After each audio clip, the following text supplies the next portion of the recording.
Chapter 381.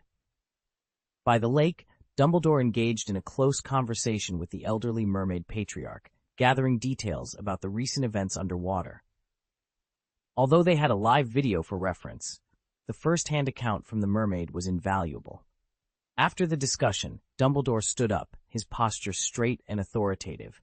He turned to the other referees and announced in a grave tone, "Let's convene a meeting first, then decide on the scores." The 6 referees entered the tent in a silent agreement, taking their seats around the table. Their expressions varied, but 5 of them cast tactful glances at Karkaroff, anticipating his reaction. True to form, Karkaroff did not disappoint. He was the first to leap to his feet, his eyes ablaze with indignation. "I believe the results of this round should be nullified. We must have a rematch," he declared vehemently. This was typical of Karkaroff. From the first round until now, he had consistently refused to accept any disadvantage. However, the idea of voiding the results and holding a rematch was out of the question. Madame Maxime rolled her eyes at Karkaroff's outburst. She had already decided on the placements. Hermione first and Fleur second, representing Hogwarts and Beauxbatons respectively. Although Estella, who finished last, was also from Beauxbatons, the Triwizard Tournament was not a team competition in the true sense.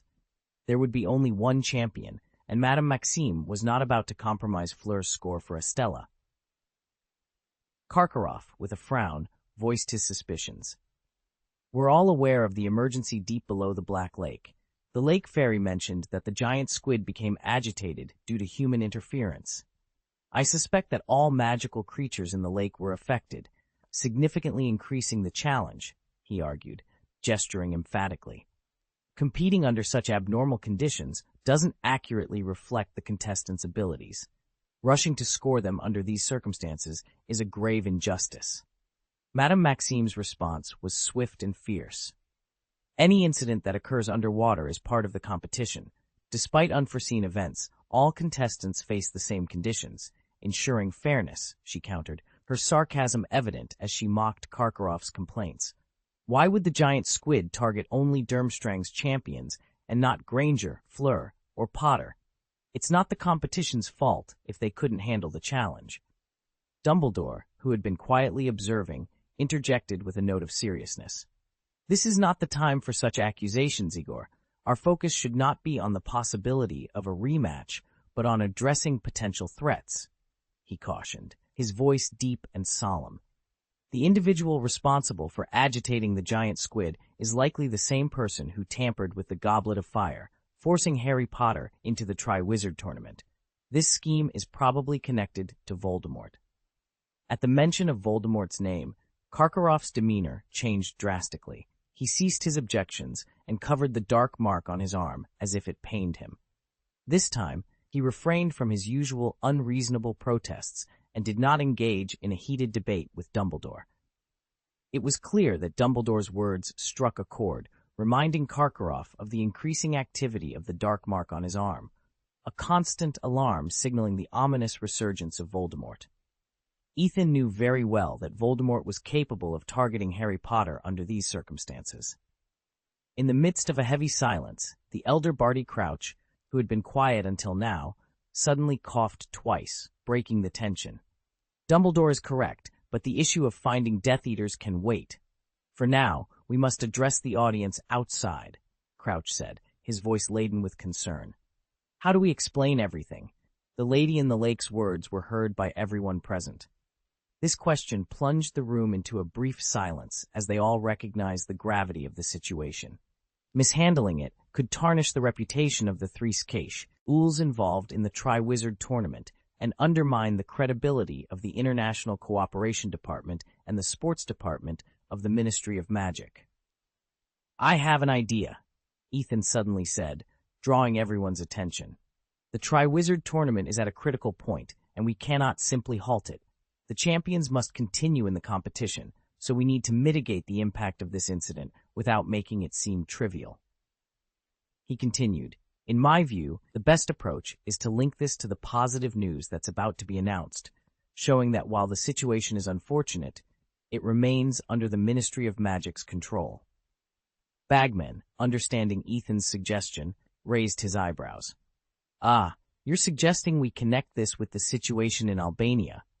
The Aurors are about to return triumphantly from their mission to apprehend fugitives there, he said, recalling the information Ethan had previously shared with him. Bagman admired Ethan's quick thinking. That's exactly right, Ethan said with a confident smile. We can attribute the mastermind behind this attack to a remnant from the World Cup incident. Since it was the work of Death Eaters, it's not an unfair accusation. We can then pin the blame on one of the fugitives who died during capture. He surveyed the room, noting the thoughtful expressions on everyone's faces before adding, "This way, we can argue that the suspect's motive was to retaliate against the British Ministry of Magic, particularly the International Cooperation Division and Sports Division." Bagman clapped his hands in agreement.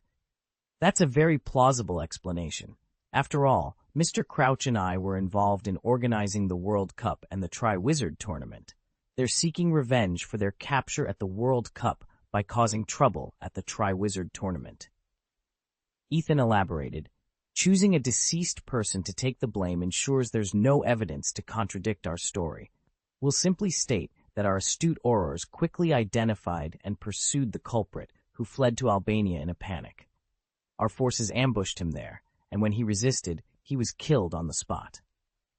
Turning to a corner of the tent, Ethan looked at Tonks, the deputy director of the Auror office and head of security for the Tri-Wizard tournament, who had been quietly listening. Tonks, will the Auror office support us in this? Tonks nodded slightly. I'll need to report back, but it seems like a viable plan. So we're agreed? Ethan asked, looking around.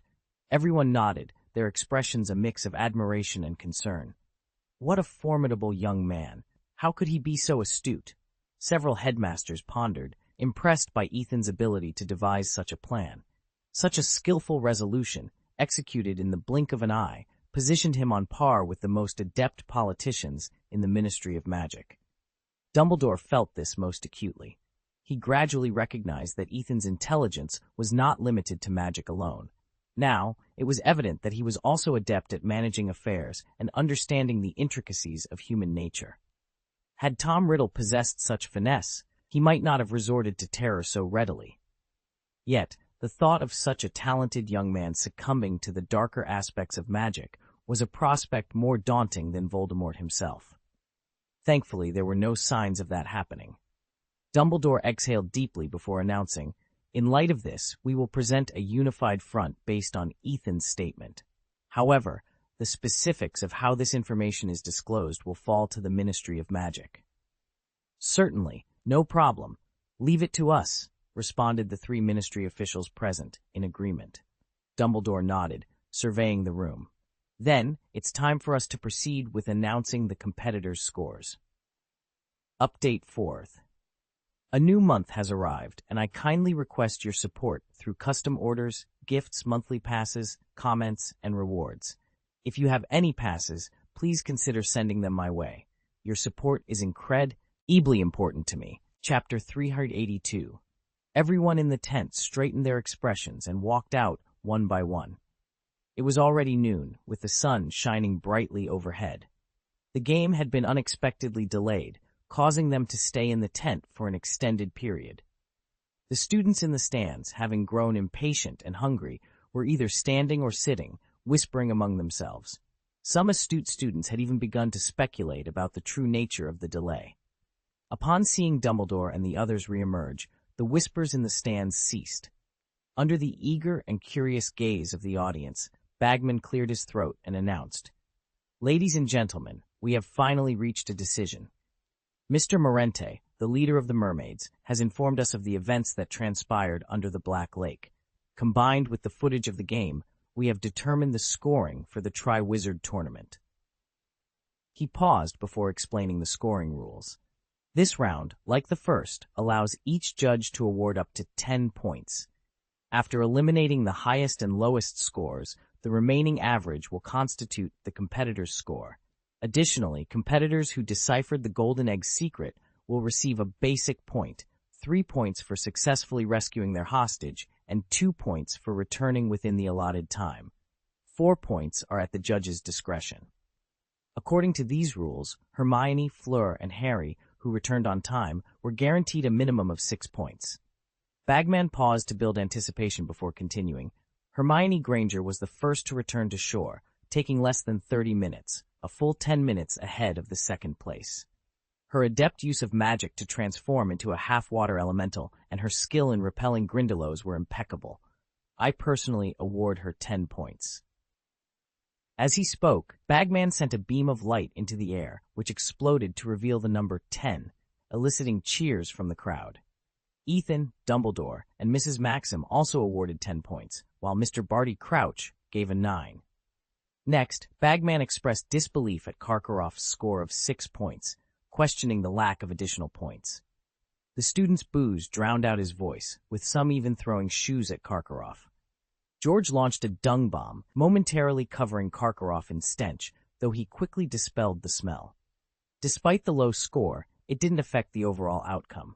Excluding the highest and lowest scores, Hermione's average was 9.75, prompting jubilant cheers from the Hogwarts students.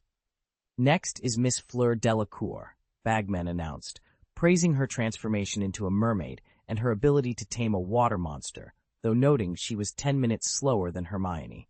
He awarded her 9 points, while Ethan, Dumbledore, and Mrs. Maxim gave 10, and Mr. Barty Crouch gave 8. Karkaroff's bias was evident, but it didn't prevent Fleur from achieving a final score of 9.25, to the delight of the Beauxbatons contingent. Fleur's joy was palpable as she embraced Ethan, causing Hermione to blush with anger. Harry Potter, Bagman continued, silencing the crowd. He commended Harry's use of gillyweed and noted his luck in being the third to rescue his hostage, suggesting that Harry's fortune might be the greatest among the competitors. Can only give him 8 points, Bagman's argument seemed to resonate with the other judges. Indeed, Harry was the third to finish the task, and his performance was seamless, lacking any significant obstacles, which naturally didn't lend itself to a dramatic showing. Thus, aside from Ethan and Dumbledore, who awarded 10 points, Madame Maxime gave 9 points, Crouch awarded 7 points, and Karkaroff, ever the harsh critic, gave only 6 points. Harry's final score averaged out to 8.5 points. When Bagman announced the scores, the Gryffindor students were visibly upset, believing Harry deserved at least a 9. However, Harry himself was quite content, knowing his score surpassed those of the competitors who failed to complete the task within the allotted time. Mr. Krum has demonstrated his transfiguration skills, which, although incomplete, were nonetheless effective. Unfortunately, he failed to rescue the hostages within the stipulated time. Based on this, I award him a score of 6, Bagman announced, then turned to Krum with a look of sincerity. As a fan, I'd like to offer some personal advice. Krum, your strength is undeniable, but relying solely on transfiguration limits your magical capabilities. Transforming into a shark may seem advantageous, but it restricts your ability to cast spells, which is a significant drawback. The audience, especially the younger wizards, nodded in agreement, recognizing the folly in Durmstrang's strategy. Cedric Diggory of Hufflepuff even boasted, "I could do that too." The other judges were less impressed with Krum's performance, with Ethan and Crouch giving 5 points, Dumbledore also awarding 5 points, and Mrs. Maxime giving 6 points. Karkaroff, visibly upset, quickly gave his score, 8 points, prompting outcries of, "This is cheating," from Ginny and Ron, along with other students and even some judges who frowned upon Karkaroff's blatant favoritism.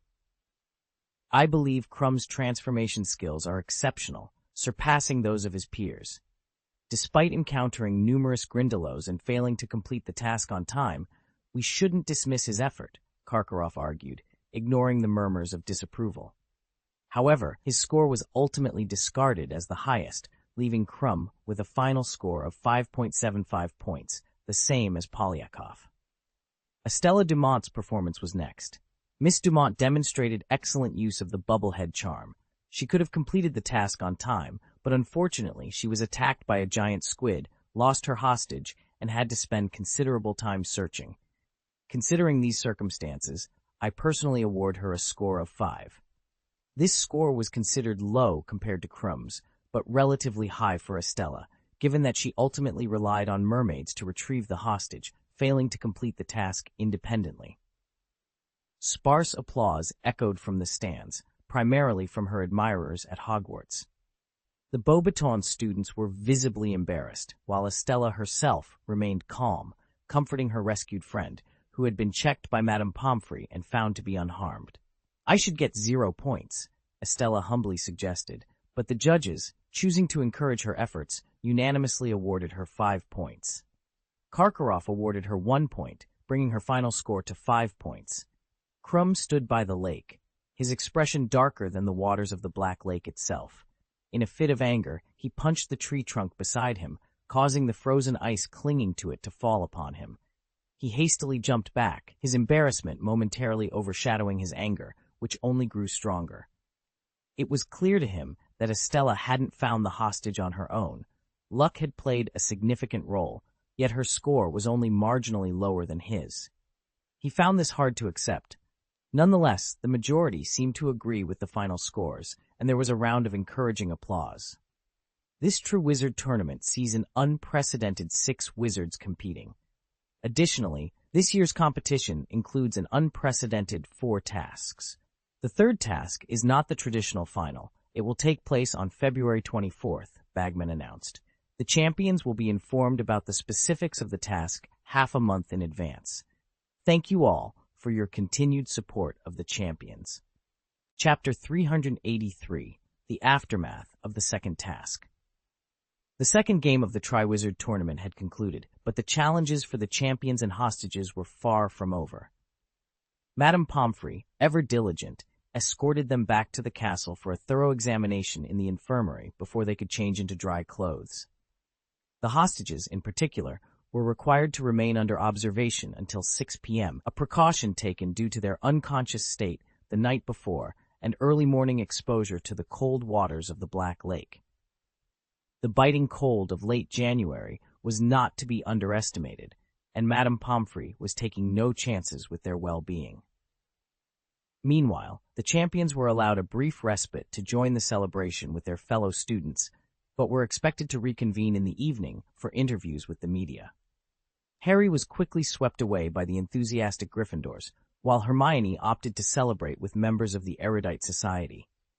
Fleur, on the other hand, was escorted by the Wizards of Zebsburg. Before parting, she expressed her concern for Gabrielle to Ethan, asking if he could check on her sister, since Madame Pomfrey had restricted access to the infirmary.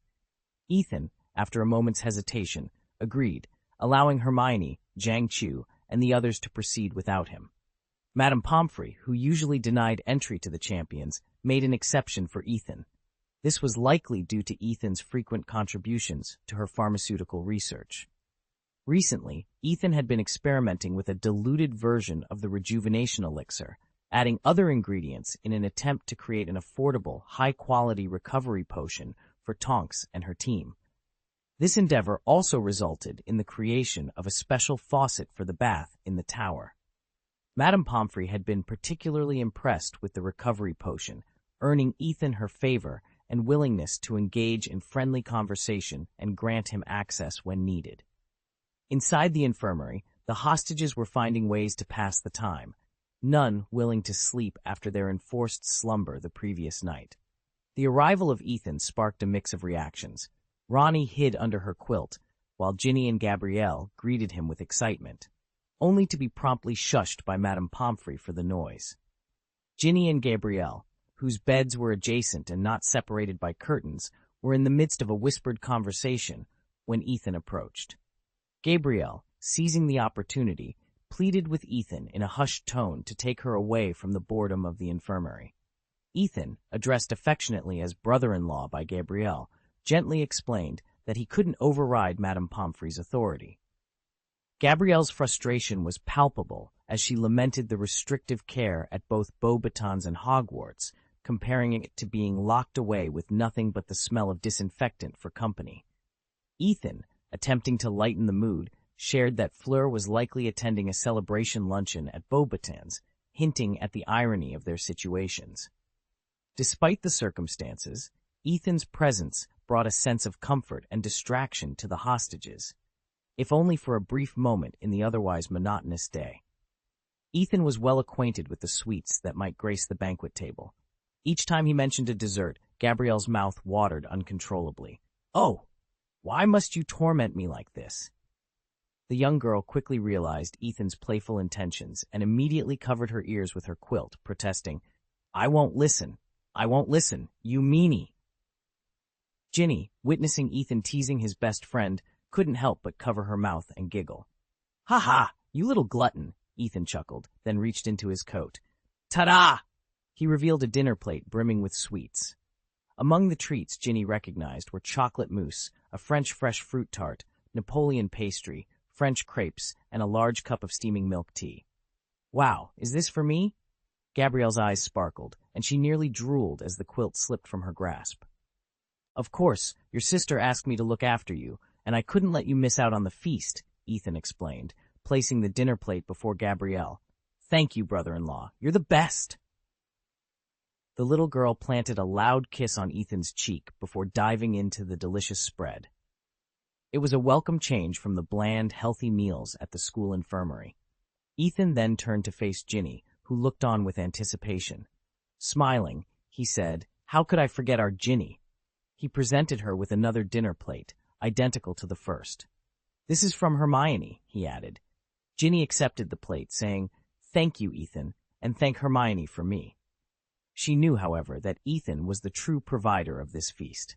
Hesitating only briefly, she followed Gabrielle's lead and kissed Ethan's other cheek. Ethan gave her a half-smile, causing Ginny to blush a deep red, nearly matching her hair. Though Gabrielle was her best friend, she was only 11 and still quite young. Ginny, at 14, was already blossoming into a young woman. Ethan, however, gracefully avoided highlighting this difference, simply advising, "Eat it while it's hot. After spending so much time underwater in January, it's beneficial for you to consume more high-calorie foods." The room was soon filled with the sounds of contented chewing and muffled praises. Suddenly, Ethan heard a loud gulp from Ginny's bed. Glancing over, he noticed Ronnie, who had buried herself under the quilt once more. "What's wrong with her?" Ethan whispered to Ginny. "She seems off today."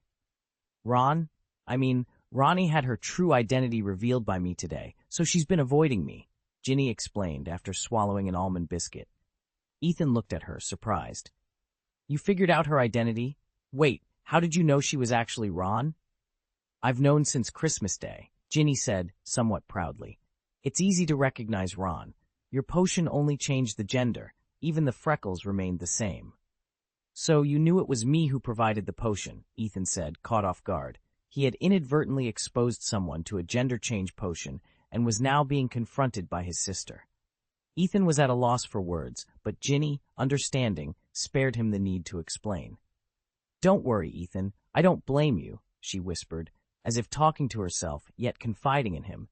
"I actually think it's good that they have." Ethan was taken aback by Ginny's words. "Damn it. I gave Ron the sex change potion just for fun, but you all took it to an extreme level. Harry and Ron actually became addicted and wanted to continue changing. And now, you, as Ron's sister, are jumping straight to marriage?" Ginny's perspective reminded Ethan of a theory he had encountered before. Tomboys are considered the ultimate choice for straight men. The theory suggested that while an ordinary girl might come with a silence warning and a host of perceived troubles, like a desire for makeup, clothes, and an interest in what some might consider trivial entertainment, a gay man, despite having similar interests to his partner, wasn't an option for straight men. Tomboys, on the other hand, offered the best of both worlds, a female body with a mindset and interests that aligned more closely with straight men, making them ideal partners. In contrast, transvestites were seen as embodying a double negative, bringing both the challenges associated with men and those traditionally ascribed to women. Ethan found some truth in this view.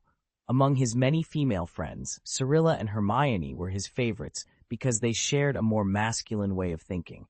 They were rational, unemotional, goal-oriented, and action-capable, paying attention to logic while sharing Ethan's interest in studying magic, combat, and changing the world. This didn't mean he didn't appreciate Zhangchu's gentle nature, but with Cyrilla and Hermione, Ethan felt a deeper sense of camaraderie. However, it seemed Harry was on the verge of finding a partner who surpassed even the theoretical ideal of a tomboy. "So, he'll be your brother by day and transform into your wife by night?" Ethan mused, feeling his head spin at the thought. He cautioned Ginny, "Even if you support their relationship, remember to keep it a secret, especially from your family. I'm not sure if your parents would be thrilled about having a daughter." "Don't worry, I know," Ginny assured him, patting her chest confidently. "I'll work hard on this." "Work hard on what exactly? Convincing your parents to want a daughter, or to accept they've gained an extra one?" For the first time, Ethan found himself thinking that Luna was an interesting girl, but her best friend, Ginny, was even more fascinating. In the original story, Ginny's role as the savior was truly understated. The image of Ginny lingered in Ethan's mind, showcasing her unique perspective and determination. Chapter 384. Ethan spent about half an hour in the ward, enjoying a celebration banquet with the two young girls before leaving. Hermione and the members of the Erudite Society were waiting for him. As the afternoon quickly approached, and with the time to pick up the hostages drawing near, Harry entered the school doctor's office with a heavy heart. The office was eerily quiet, with only the ticking of the clock breaking the silence. Noticing Madame Pomfrey's absence, Harry seized the opportunity and made his way to Ron's bed, hoping to share a moment of quiet conversation. However, just as he was about to draw the curtain, a tall figure burst into the room. It was Krum, and from his demeanor, it was clear he wasn't there to visit his own hostage. Their target was the same, Ron Weasley. In the school doctor's office, Harry and Krum found themselves in a heated argument over who had the right to be with Ron, nearly coming to blows. Harry attempted to assert his claim, but Krum challenged him, insisting on hearing Ron's own wishes. Their quarrel escalated, filling the room with tension until a loud male voice commanded silence. To their surprise, the voice came from Ron's bed. Ron Weasley himself emerged, putting an end to the dispute. Krum, taken aback by the sight of Ron, instead of the expected Ronnie, demanded an explanation. Ron, avoiding the truth about the potion's effects wearing off, vaguely mentioned that Ronnie had left early for her own reasons. Krum, frustrated and feeling deceived, stormed out, not before threatening Harry with future confrontations. After Krum's departure, a small beetle took the chance to escape the room, leaving Harry and Ron in an awkward silence. The effects of the transformation potion had worn off, making their interactions strained. Harry, attempting to break the ice, turned to greet Ginny, who was in the bed next to Ron's, but Ron hastily pulled him away. "What's the matter, Ron? Why the rush?" Harry asked, puzzled by Ron's anxious behavior. As they hurried away, Ron offered a vague explanation, hinting at the complexities of their situation in the school doctor's office. "Harry, I'm really exhausted," Ethan confessed, though he chose not to share the true reason with Harry. The truth was, Ginny had seen through their ruse, and Ethan couldn't bear the thought of facing her and admitting that his own brother was involved in cross-dressing escapades. It would be too humiliating. Later, as Harry and the other heroes were interviewed by the media, Harry encountered Rita Skeeter once more. This time, however, Rita surprisingly refrained from pestering him with sharp and uncomfortable questions, a relief to Harry. In light of this, Harry found his regret over not meeting Ronnie diminished. After accompanying Hermione to the interview, Ethan didn't head to the auditorium for dinner, but instead returned to the tower with Hermione. A celebration awaited them there, not only to honor Hermione's first-place achievement once again, but also to welcome Cirilla back from Albania. "Welcome back, Master Ethan," Rowena greeted him as he entered the tower. She bowed in a manner reminiscent of a housekeeper welcoming her master home. Behind her stood two artificial maids, Gwen and Oriana. Rowena, the only heroic spirit bound by contract to Ethan, could always pinpoint his return accurately. "Thank you, Rowena. You've done a splendid job today," Ethan praised. "It is my pleasure to serve you," Rowena replied, her eyes sparkling with the mention of her service. She seemed eager to discuss something further with Ethan, but ultimately informed him, "Master Ethan, Miss Cirilla and Miss Pinello are already here. They're in the training room, practicing late into the night." Ethan nodded in acknowledgement, then turned to Hermione. "How about we visit the training room first?" "I'll follow your lead," Hermione agreed, withdrawing from Rowena's inquisitive gaze. She understood Ethan's eagerness to reunite with Cirilla after their time apart. Upon reaching the training room, Ethan pushed the door open. opined Cirilla, instructing Penelo. Pay attention. In this scenario, you need to engage your core strength to swiftly dodge the incoming spell, Cirilla advised. Penelo, in a forward-leaning, arched posture, looked particularly alluring under Cirilla's guidance. The scene appeared quite intimate, especially with Cirilla's short hair giving the impression of a flirtatious encounter between a man and a woman. Penelo's eyes sparkled upon seeing Ethan, but she quickly rolled her eyes and turned away, biting her lip in apparent frustration at his untimely arrival. "Sorry to interrupt," Ethan said, feigning a need to leave. However, Cirilla quickly approached, grabbing the door's edge, signaling her wish for him to stay. Ethan had no real intention of leaving. He embraced Cirilla warmly, expressing his joy at seeing her again, with a gentle tone and a smile brighter than the sun. Cirilla, moved to tears, nestled her head on Ethan's shoulder, her heart filled with warmth. "I'm back, Ethan," she whispered. Penelo and Hermione discreetly exited, giving Ethan and Cirilla privacy. Ethan held Cirilla's hand, inquiring about her experiences in Albania and ensuring she was well. Cirilla returned the soul stone Ethan had entrusted to her, now containing several more captured souls. Before they could delve deeper into their conversation, Rowena's voice announced, "Master Ethan, the dinner party is ready. Please, make your way to the living room." "In that case, let's go," Ethan said as he opened the door, calling Hermione and Penelo outside. Together, they ascended the stairs.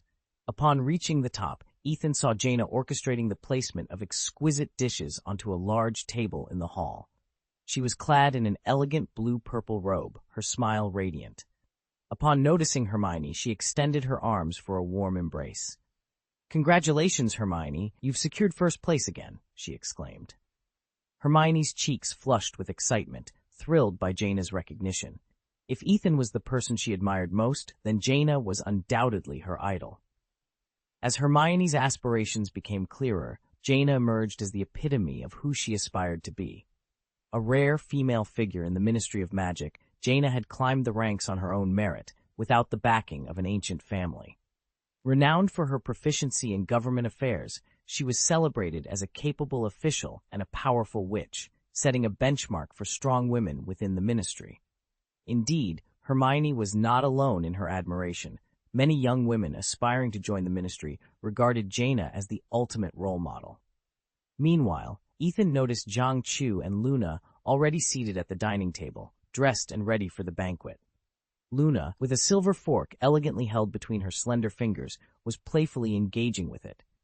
Before her was a plate of colorful, enticing little cakes, from which more than half had mysteriously disappeared, a clear testament to Luna's handiwork. Zhang Chu sat beside her, watching Luna's antics with a blend of helplessness and affection. Upon Ethan's arrival, she looked up at him with bright eyes, as if proudly presenting Luna's charming mischief. Ethan, observing Luna's cheeky consumption, couldn't help but cough twice, hinting at her imminent discovery. Luna quickly glanced towards Jaina with a pair of alert eyes before discreetly tucking the remaining cake among the other dishes, feigning innocence. As the final dish was placed on the table by Gwen, everyone took their seats. Ethan stood and raised his glass, inviting everyone to toast to Cirilla's safe return from Albania and Hermione's outstanding performance in the first 2 rounds of the Triwizard Tournament. The atmosphere instantly warmed, filled with laughter and lively conversation, celebrating their achievements and the joy of being together. Chapter 385. Everyone was full of praise for the delicious dinner. Gwen and Oriana busied themselves, ensuring everyone at the table was well taken care of. Tonks began to recount the events of the second game of the Triwizard Tournament, focusing on Hermione's impressive performance. She described how Hermione navigated through the challenges, astonished a whole village of merpeople, and finished the game first. Really, Hermione could directly become an Auror after graduation. Not only is she skilled in combat, but she also has strong leadership abilities. She could become a squad leader in a few years and would likely be promoted faster than me, Tonks said, lavishing praise on Hermione, who blushed but felt a touch of pride. The conversation took a turn when Onyxia interjected, suggesting that Hermione's talents would be wasted in the Auror department. Forget it. With Hermione's abilities, being an Auror is simply beneath her. I think she should join our Department of Magical Creatures Management and Control. I've heard she has profound insights into the wisdom of non-human races. Hermione, why not consider joining us? Onyxia argued, highlighting the relevance of Hermione's interests in the rights of non-human creatures and related legislation to their department. This sparked a heated debate between Tonks and Onyxia about Hermione's future, with both sides presenting compelling arguments. Eventually, they turned to Jaina for her opinion, as she was currently leading Ethan's political forces. After some thought, Jaina offered her perspective. If Hermione aims to quickly ascend to a high position and wield power, then the Department of Magical Law Enforcement is the best choice. It's our stronghold, after all. Tonks nodded in agreement, but Jaina hadn't finished.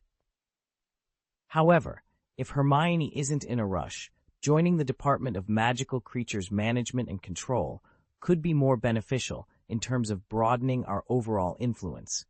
Our presence is already strong in the Department of Magical Law Enforcement, and Hermione's addition would be just the icing on the cake. On the other hand, she could provide much-needed support in the Department of Magical Creatures Management and Control. Jaina concluded with a gentle reminder. Of course, these are just my personal opinions. The final decision should be Hermione's, based on her own aspirations. That's right, Onyxia chimed in, looking at Hermione with excitement. You're already in your 4th year and will be taking your OLs next year. You've already started planning for your future career, so why not consider it now?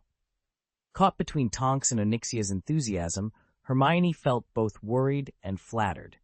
The flattery stemmed from being recognized for her abilities by both parties, while the worry was about not wanting to disappoint either of them. Having gotten to know members of the Genius Club, like Jaina, Tonks, and Onyxia through Ethan, Hermione had grown fond of the group and felt an increasing sense of belonging. Despite the club's playful nickname, Ethan's Harem Club, and the teasing about potential romantic rivalry, Hermione had to admit that Ethan had excellent taste. The girls he associated with were not only talented and articulate, but also supportive and kind-hearted. She valued her friendships within the group deeply. Wanting to avoid disappointing either side, Hermione pondered for a moment before finally saying, "I'll listen to Ethan."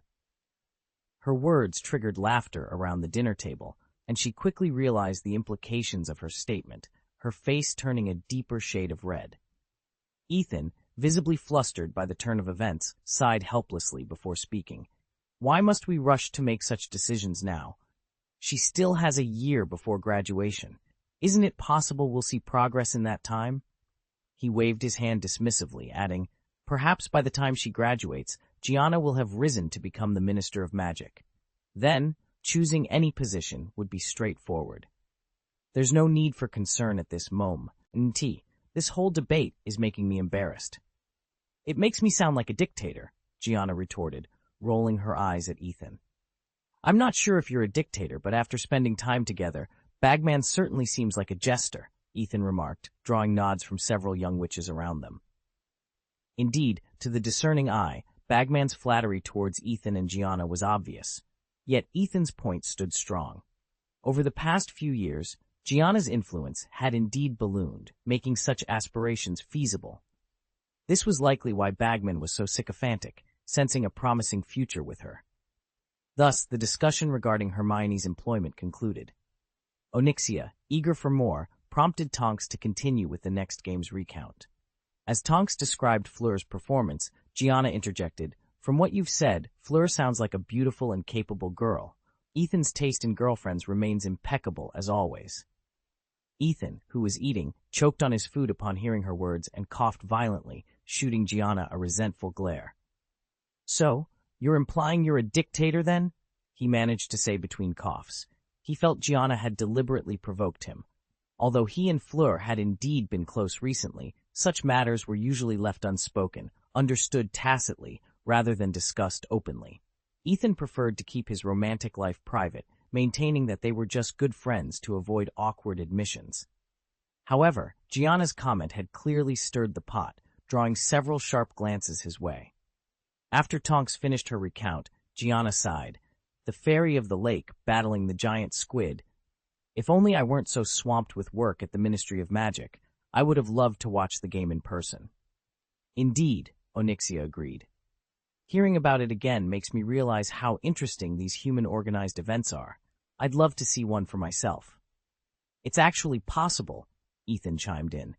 The live broadcast system has recorded the game. If you're interested, you can watch it after dinner. Really? Onyxia's interest was piqued. That's wonderful. I'd love to see it with my own eyes. Count me in as well, Gianna added.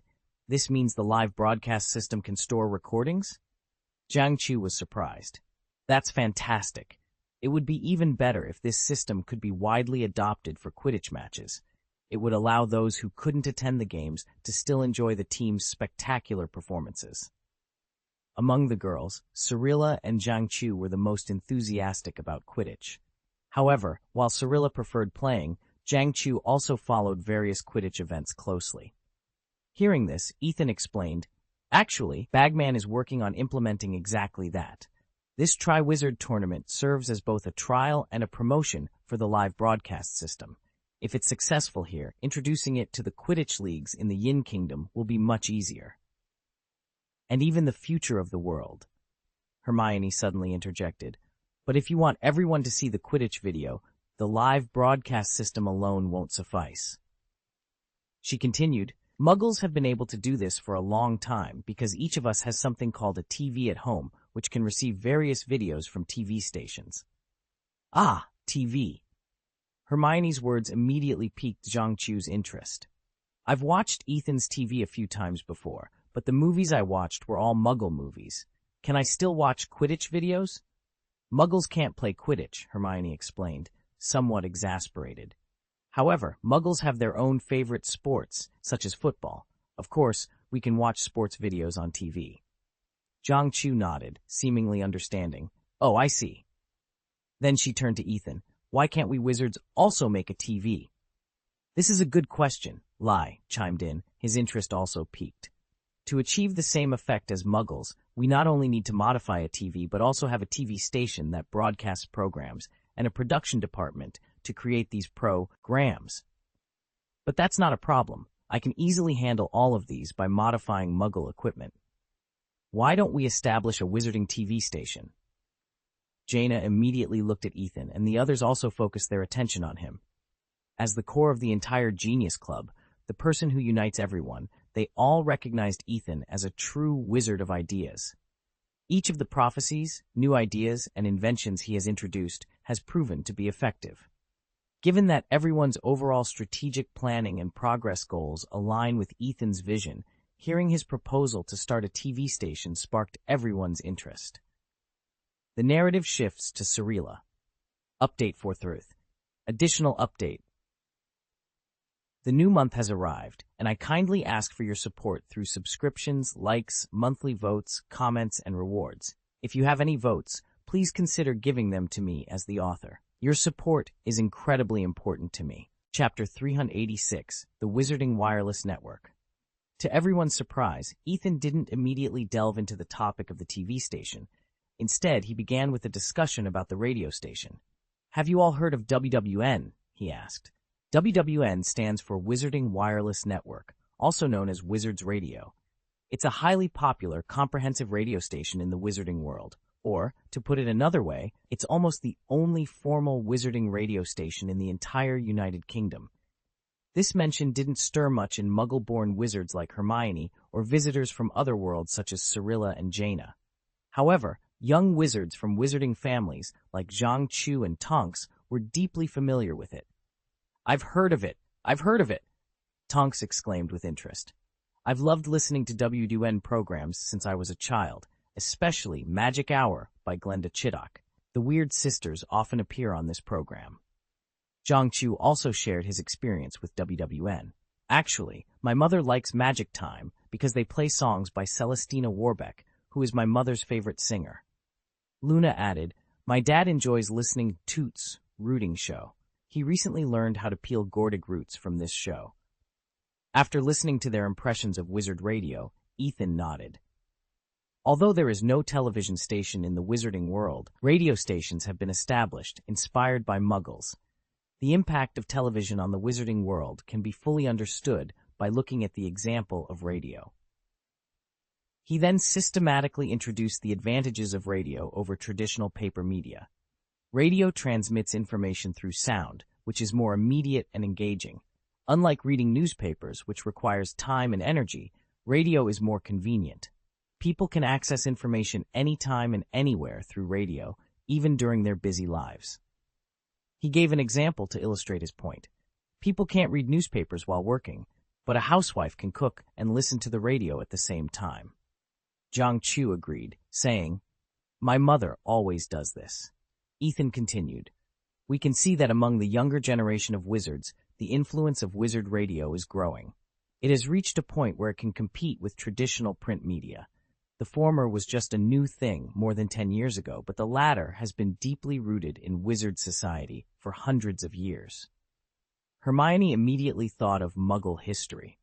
This is simply a repetition of Muggle history. After all, both Muggles and wizards have the same needs for information and entertainment, Ethan commented. Then he shifted the discussion to the TV station. In fact, the TV station can be regarded as an upgraded version of the radio station. Compared to radio, which only has sound, television combines images, sounds, and text, presenting a more real and vivid world to the audience. This makes it more attractive than radio, not to mention print media. He paused, his tone becoming serious.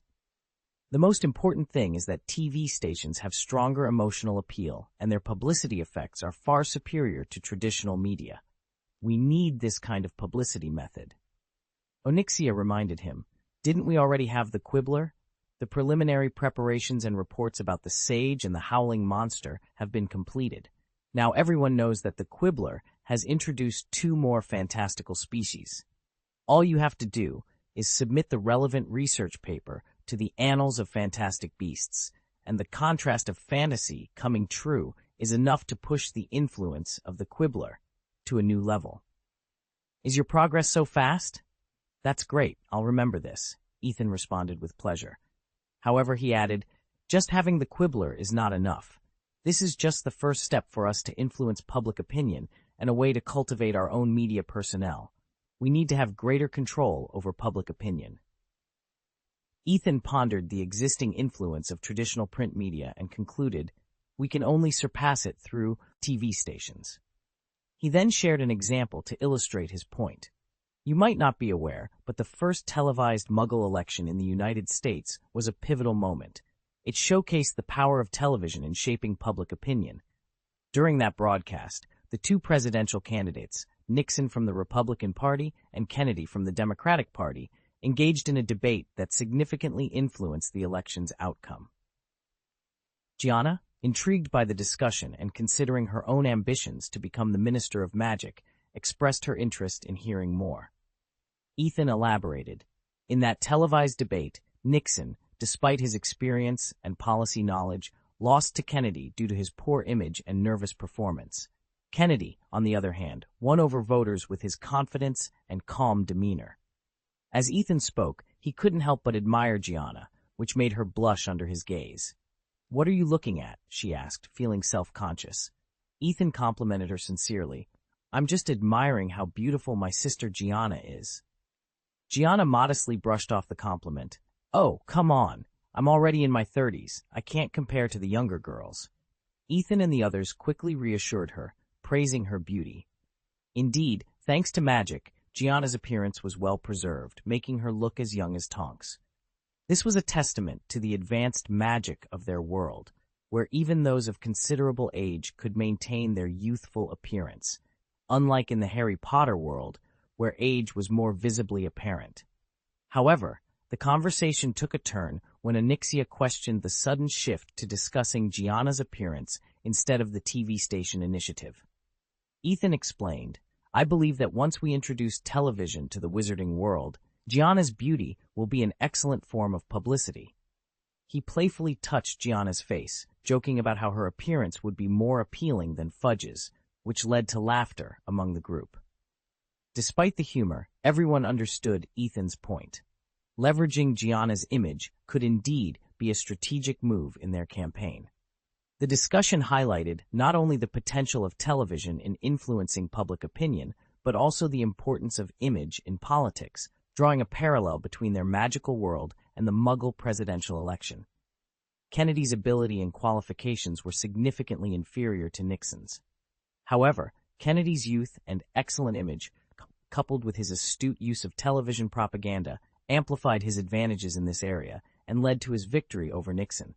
This strategy is indeed worth learning from. Similarly, in terms of ability, Gianna is not at all inferior to Fudge. The primary difference between them lies in qualifications and reputation. Fudge, being an old politician who has been with the Ministry of Magic for many years, has connections and a reputation that a young man like Gianna cannot match. However, by utilizing a TV station, they can completely circumvent Fudge's existing advantages.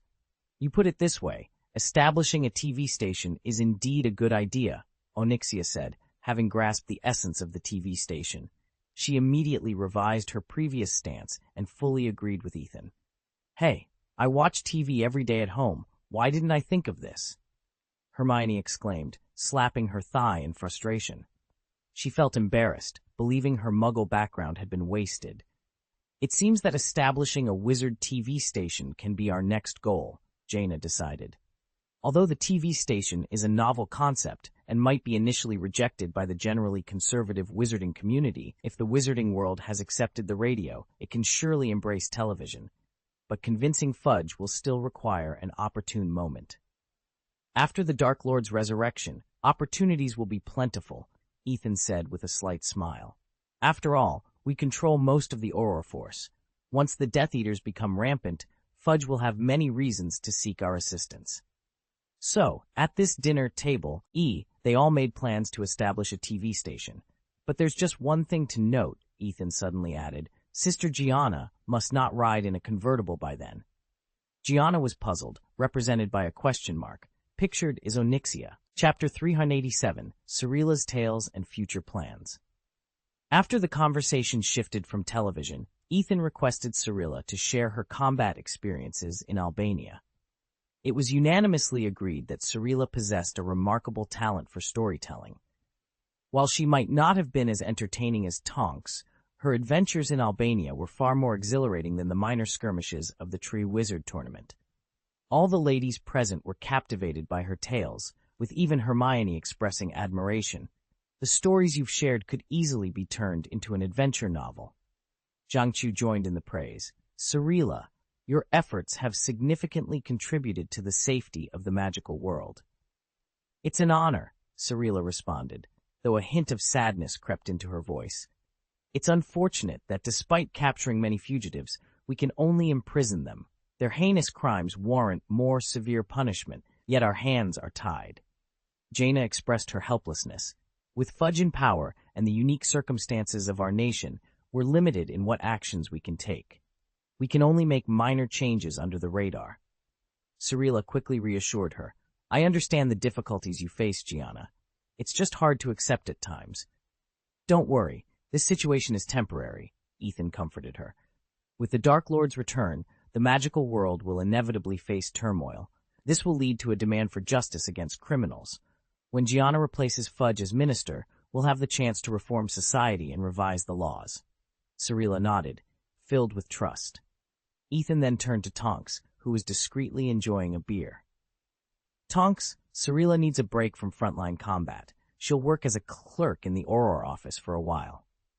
Tonks showed a hint of confusion towards Ethan's decision. Ethan explained, haven't you noticed? The extreme emotions from her missions have affected her.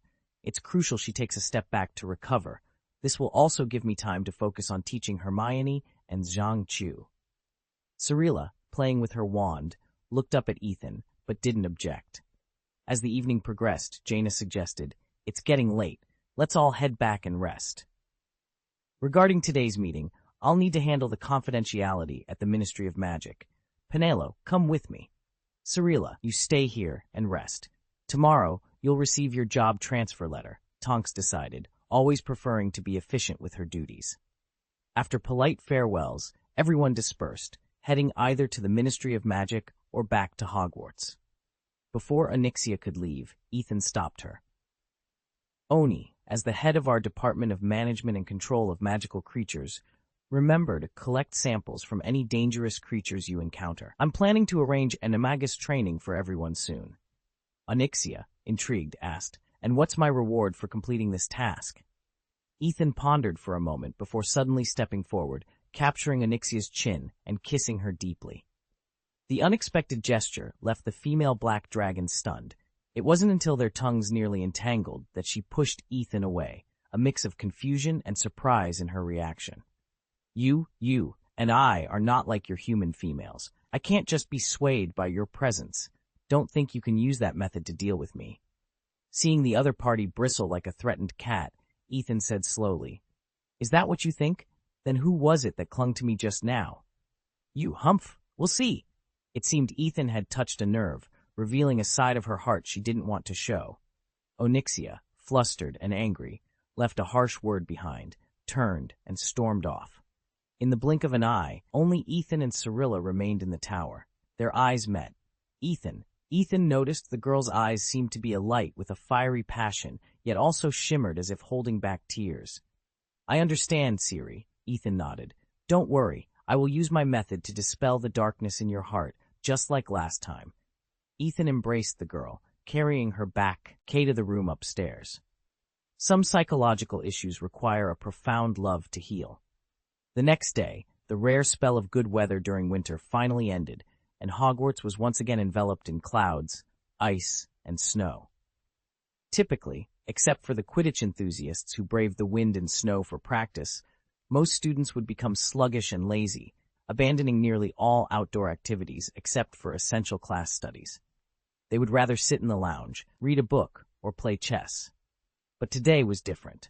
Almost all the students got up early, gathering to excitedly discuss the previous day's events. The core topics were whether the mysterious woman was the fairy of the lake and who was behind the giant squid's madness. Ethan had not been seen for some time. As the real protagonist of the entire event, the warriors were naturally the focus of everyone's questions. Unfortunately, the warriors knew as little as the students who had watched the event unfold, leaving everyone in the dark but fueling wild speculation and curiosity among the students. They felt there must be a conspiracy afoot. Without any news from the warriors, the students turned their attention to the hostages who had also been to the bottom of the lake. However, the hostages knew even less, having been unconscious during their time underwater, and thus unable to provide any information. In the auditorium, seeing every warrior and hostage being the object of admiration, Ron felt a pang of jealousy so intense it was almost physical. He had never regretted drinking the gender change potion as much as he did now. He wished he had been a hostage as Ron, even if it meant being misunderstood as being in a relationship with Harry. He would have embraced it for the attention. Since everyone was in the dark, Ron saw an opportunity to fabricate and boast about his experiences. He imagined telling a thrilling tale of how he fought off 50 armed mermaids single-handedly before they captured him. If anyone asked, he planned to say he had his wand hidden up his sleeve, ready to outsmart those mermaid fools at any moment. Unfortunately, his current gender change complicated matters. Voicing his fabricated story would risk exposing his secret, potentially making his remaining time at Hogwarts unbearable. Or perhaps Ethan could provide him with more gender change potions. As Rony, he might even gain more popularity. After all, as Ron, he was just another face in the crowd, but Rony seemed to attract much more attention from the opposite sex. Ethan couldn't help but marvel at the beauty before him. Honestly, when he realized that Krum and Malfoy were pursuing him while he was disguised as Rony, his feelings were mixed. He was not only repulsed by the idea of being pursued by men, but also felt a secret, unexplainable pleasure. Damn it, when will it be my turn to be so popular? He wondered, casting envious glances at Hermione and Ginny. He was half-heartedly responding to the questions from the younger Gryffindors, his eyes filled with deep envy. However, his wish was soon granted, albeit not in the manner he had envisioned. The sound of owls flapping their wings echoed from outside the auditorium. These diligent messengers braved the biting cold wind to deliver letters to Hogwarts, painting a picture of resilience. Chapter 388. Perhaps due to the late-night practice session yesterday, Ethan woke up a bit later than usual this morning. He carefully extricated himself from Cirilla's embrace, her arms and legs entwined around him. Cirilla murmured weakly, momentarily alarmed, but her sleepiness soon overcame her resistance. After all, she had been the one to tire out first the previous day. Ethan left a gentle kiss on her forehead, then quickly washed up and made his way back to Hogwarts. Upon entering the dining hall, Ethan noticed many young wizards gathered around, animatedly discussing something while clutching magazines. Feeling hungry, he made his way to the long Ravenclaw table and sat down next to Zhang Chu, nonchalantly helping himself to some food from her plate. Zhang Chu sighed, but thoughtfully passed Ethan a glass of milk. Just then, Astoria approached them, beaming with excitement. "Have you seen today's Wizarding Weekly?" She waved a magazine in her hand, its cover featuring a curly-haired witch pointing her wand at a large sponge cake, a wide grin on her face. Astoria flipped open the magazine to the headline and handed it over, her eyes sparkling. "Potter is famous again." Zhang Chu took the magazine and immediately noticed a color photo that took up an entire page. It depicted Harry arguing with Krum, with Ron attempting to intervene from behind. The photographer had captured the moment perfectly, highlighting the complex emotions on each of their faces. Krum appeared furious, standing protectively in front of Ron, ready to defend his stance. Harry looked at Ron with a mix of disappointment and betrayal, while Ron's face was a canvas of embarrassment, anxiety, and helplessness, resembling a conflicted traitor. Zhang Chu, intrigued, read the title of the accompanying article aloud. Harry Potter's Secret Sad History? What happened? Luna joined them, drawn by the headline, and began reading. He may be a different boy, but he also experiences the pain common to adolescent boys. Rita Skeeter. Rita Skeeter, Luna exclaimed, recognizing the name. She's notorious, but she certainly knows how to grab one's attention. The juicy details are coming up, Astoria prompted, urging her to continue. Luna resumed in her melodious voice. After losing his parents, 14-year-old Harry Potter thought he had found solace in his best friend at Hogwarts, Ron Weasley, a pureblood. They ate and slept together for 3 years, inseparable. Yet Harry never anticipated that his already painful life would face another emotional upheaval. "So, Harry likes men?" Zhang Chu questioned, puzzled. "But wasn't his Christmas dance partner a girl?" "No, Potter has a crush on you, Chu Zhang. He and Ron might be close, but it's probably just a deeper-than-usual friendship," Luna clarified, shaking her head. She sensed Harry's interest in girls, yet the special bond between Harry and Ron puzzled her. "He has a crush on me? How did you know?" Zhang Chu was taken aback. "I wasn't even aware." "I can see the pink waves between Harry Potter and you," Luna explained earnestly. "Ginny mentioned that Harry had been wanting to ask you to the Yule Ball for a long time. It's a shame you turned him down." Ethan was amused by Luna's unique perspectives, while Zhang Chu, though initially confused by Luna's words, grasped the gist of her meaning and frowned. "Fortunately, I rejected him. I'll keep my distance next time." She didn't want to get involved in any unnecessary drama. Discussing such matters in front of Ethan, even when he wasn't the one being talked about, was still uncomfortable. Rita Skeeter has a real talent for crafting articles with made-up, enticing facts. Many people enjoy reading her work. Even if the content isn't true, it's believed by everyone, Luna remarked, leaning back in her chair, losing interest in reading further. She then picked up the latest issue of The Quibbler to read about her father's discovery of sage. Marietta, on the other hand, found this type of gossip fascinating. At her urging, Zhang Chu continued, reading the article. After the World Cup, Victor Krum finally met the love of his life, Ron Weasley, at Hogwarts. Ron Weasley, an ordinary-looking but ambitious wizard, seems to have a penchant for famous wizards. Harry alone cannot quench his thirst. Ever since meeting Victor Krum, the celebrated seeker of the Bulgarian team at the World Cup, Mr. Weasley has been playing with the feelings of both wizards. She paused, reflecting on the words. She believed it was best for Harry to stay with Ron and not interfere with her romantic pursuits. Zhang Chu read on. Krum was clearly smitten with the cunning red-haired Mr. Weasley. After the second task of the Triwizard Tournament, he visited the school infirmary, but not for a checkup. He was competing with Harry for Ron Weasley as his dance partner. Their conversation attracted more listeners. Zhang Chu glanced at Marietta and continued. However, it might not be Mr. Weasley's charm that has these unfortunate boys so captivated. Ron's charm, Marietta mused. What charm does Ron have? Perhaps Principal Karkaroff should investigate whether Mr. Crumb has accidentally ingested a love potion. Yes, that must be it. As she spoke, she picked up the newspaper to read the final paragraph of the article. Of course, love potions are strictly forbidden at Hogwarts, right? Dumbledore surely needs to look into this matter. Meanwhile, those who truly care for Mr. Crumb hope that when he next offers his heart, he chooses a more deserving candidate. Ron is making a love potion? Zhang-Chu asked Ethan, surprised. Maybe, who knows? Ethan shrugged, showing little interest in defending Ron. On the Gryffindor side, Harry and Ron had also seen the newspaper.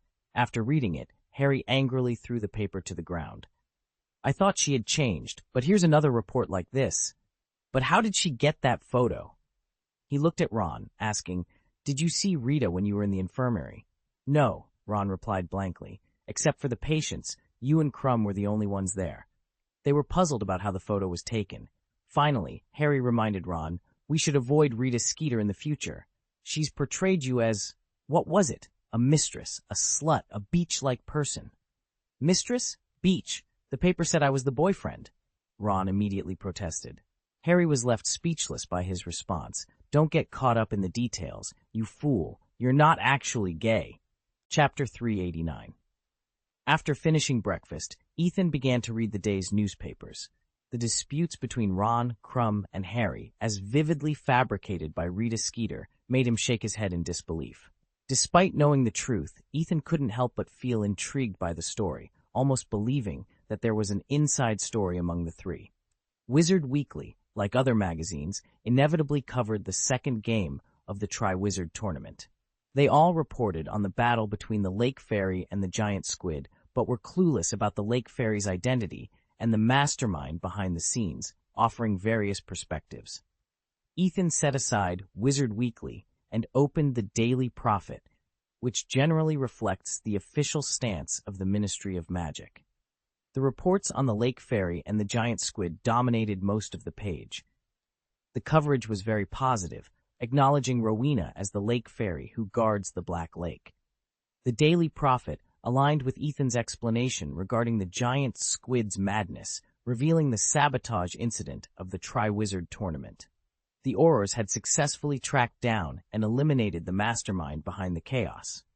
A recent sabotage incident had shocked the magical world during the high-profile Tri-Wizard tournament.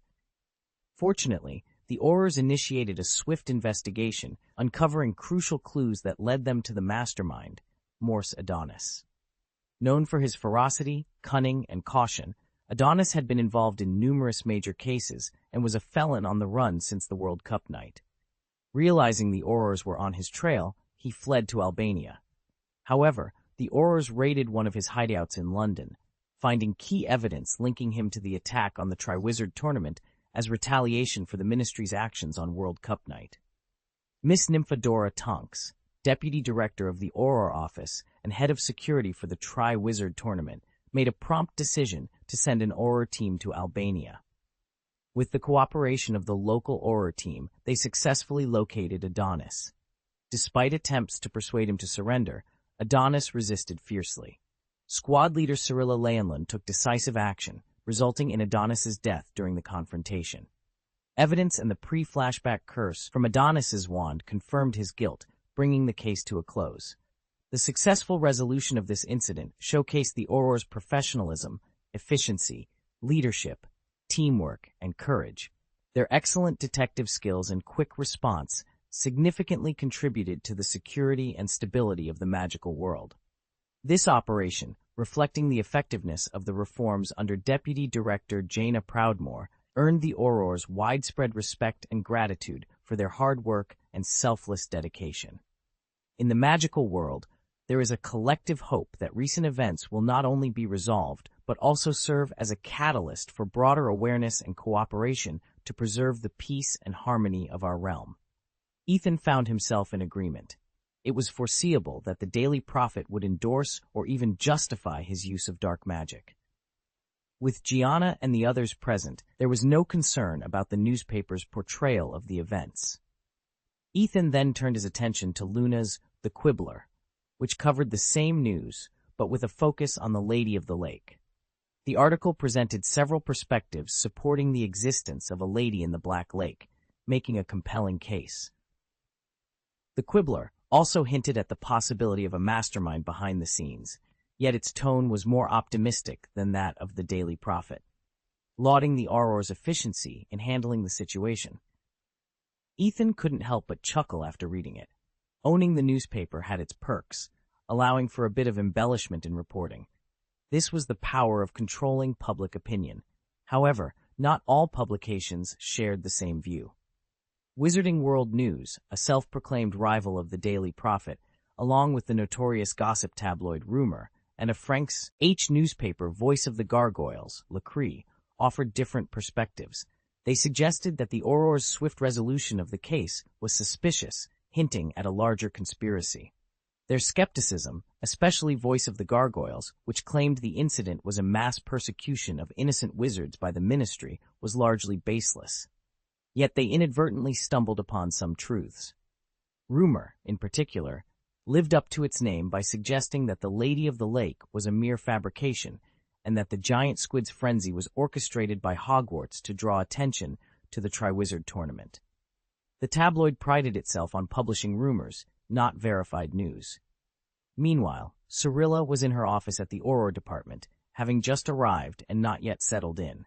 She lounged in her chair, legs propped up on the desk, clad in short black leather pants. Her red lips were pursed, and her brow furrowed as she read Wizard Weekly.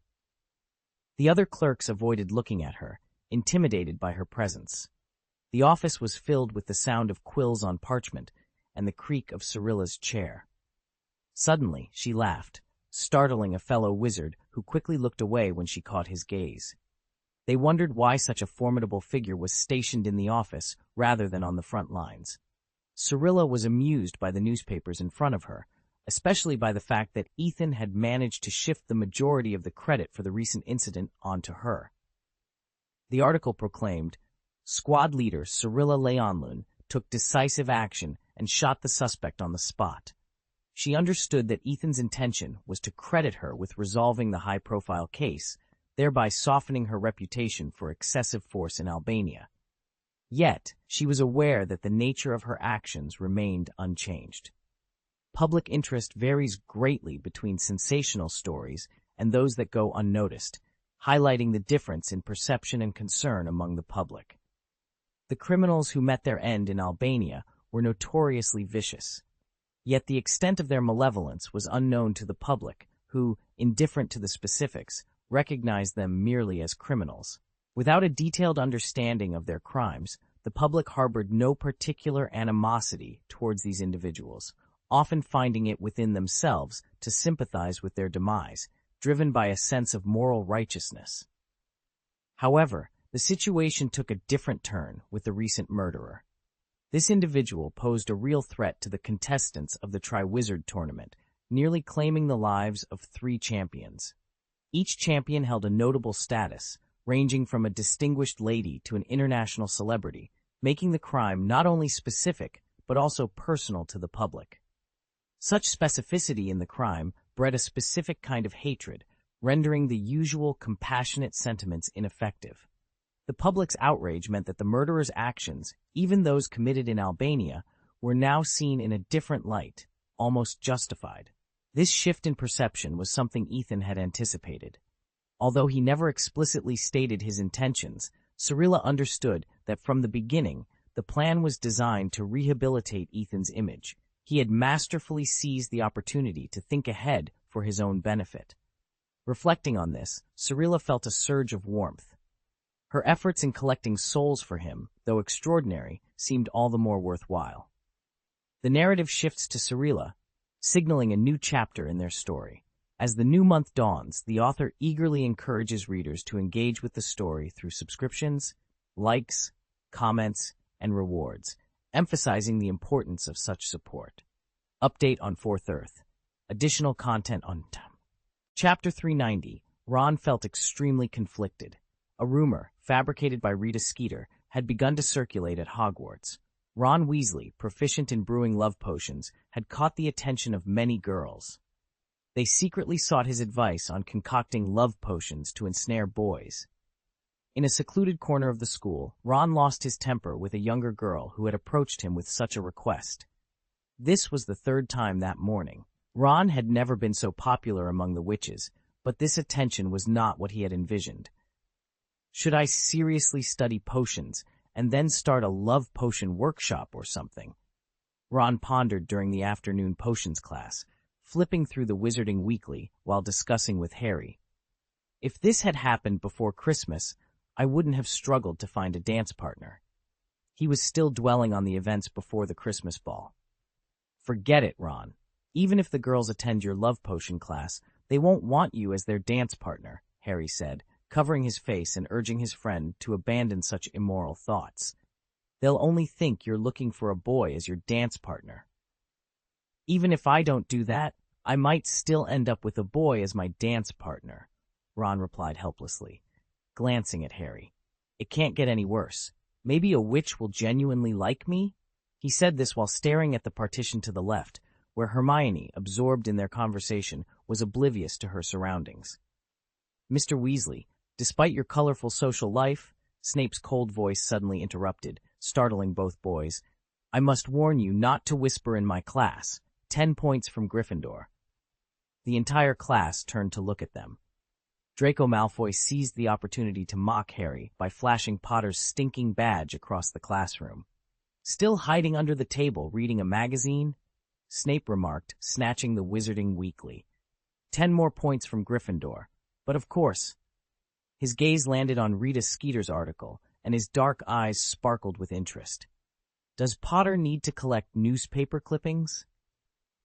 Hermione nearly laughed out loud. She remembered hearing something similar from Gilderoy Lockhart, the Defense Against the Dark Arts professor in their second year, who had a habit of cutting out newspaper articles about himself. The joke was old, but given the slow pace at which wizarding trends change, a meme could last for 1,000 years. Everyone present would remember the humorous professor. The Slytherin's laughter filled the underground classroom as Snape's thin lips twisted into a malicious smile. He read the article aloud. The Secret Heartbreak of Harry Potter. Oh, my Potter, what's wrong with you again? He may be a different boy. Snape paused after each sentence, inciting laughter from the Slytherins. Those who have good intentions for Victor Krum hope that the next time he offers his true love, he will select a more worthy candidate. How touching, Snape said sarcastically, rolling up the magazine amid bursts of Slytherin laughter. I finally understand why Miss Know-It-all wisely left you, Snape continued, glancing at Hermione. Why is it my business again? I think it's best to separate you two so you can focus on your potion instead of these messy affairs. He pointed his finger towards the front of the classroom. Weasley, sit here and don't move. Potter, come to the table in front of my podium. Let's proceed. With no other choice, the two complied. Harry, furious, threw his ingredients and school bag into the cauldron before moving to the empty table at the front of the classroom, with Snape following to sit beside his podium. Watching Harry meticulously remove every ingredient from the cauldron, he resolved to ignore Snape entirely, focusing instead on grinding his scarabs. With each beetle crushed, he imagined Snape's face under the pestle. You seem to revel in the media's spotlight, Potter, which only serves to inflate your already oversized ego, Snape remarked, his voice barely above a whisper, as the rest of the class quietly worked on their potions. If Hermione hadn't enhanced her senses with a perception potion, she might not have caught his words. You probably believe the entire wizarding world is in awe of you, Snape continued, but your frequent appearances in the newspapers do not impress me. In my eyes, Potter, you are nothing more than an irritating child who thinks he can flout every rule. As Harry mixed the powdered beetles into the crucible and began slicing the ginger root, his hands trembled with suppressed anger. Yet, he kept his gaze lowered, feigning deafness to Snape's provocations. Let me offer you a friendly warning, Potter. Snape's voice grew softer, yet more menacing. Despite your fame, if I catch you breaking into my office again. I've never been near your office, Harry retorted, abandoning his pretense. Don't lie to me, Snape countered. his intense black eyes boring into Harry's. African tree snakeskin, gillyweed. Both were taken from my personal collection, and I know who the thief was. Harry met Snape's gaze unflinchingly, determined not to betray any guilt. Only Hermione, standing nearby, knew for certain that Harry wasn't the thief. She had taken those items herself, aware that they were crucial for brewing Polyjuice Potion. She also recalled the information Ethan had shared, pointing to the real thief, Barty Crouch Jr., masquerading as Professor Moody. To maintain his disguise, Crouch Jr. needed regular doses of the potion, hence the flask he always carried. "You weren't in your bed the night my office was burgled," Snape hissed. "You can't fool me, Potter. Perhaps Mad-Eye Moody is part of your fan club, but I will not tolerate such behavior again. If you dare sneak into my office in the dead of night, just wait and see what happens." "Well," Harry said, focusing on his ginger root, "I'll remember that in case I ever feel the urge to visit." "Do you know what this is, Potter?" Snape's eyes gleamed maliciously as he held up a vial. "I have no idea," Harry admitted, truthfully this time. "This is Veritaserum, a truth serum. 3 drops are all it takes to make you spill your deepest secrets for all your classmates to hear," Snape threatened. "The Ministry of Magic strictly regulates its use, but be warned, I might just slip it into your pumpkin juice at dinner. Then we'll see if you've been to my office or not." Harry flinched at the thought. He harbored too many secrets he wished to keep hidden, and he had no doubt Snape would follow through on his threat. In the tense silence that followed, a knock on the classroom door broke the atmosphere. "Come in," Snape called in his usual tone. The door swung open, and all eyes turned to see Igor Karkaroff, headmaster of Durmstrang Institute, stride in. Twirling his goatee nervously, he approached Snape's desk. "We need to talk," Karkaroff stated bluntly, his lips barely moving as if he were a poor ventriloquist, making it clear he intended for their conversation to remain private. "Talk to you after class, Karkaroff," Snape whispered, but Karkaroff interrupted. "I want to talk now, before you can slip away, Severus. You have been avoiding me." "Let's discuss it after class," Snape said sternly. Karkaroff looked panicked, and Snape appeared angry. However, Karkaroff lingered behind Snape's lectern for the rest of the class. He seemed determined not to let Snape slip away after class. They were so preoccupied that they failed to notice a figure who, instead of leaving with the other young wizards, vanished into a corner. "What's so urgent?" Snape asked in a low voice after all the students had left the classroom. "Look," Karkaroff said, lifting the left sleeve of his robe to reveal the dark mark on his forearm. "Did you see it?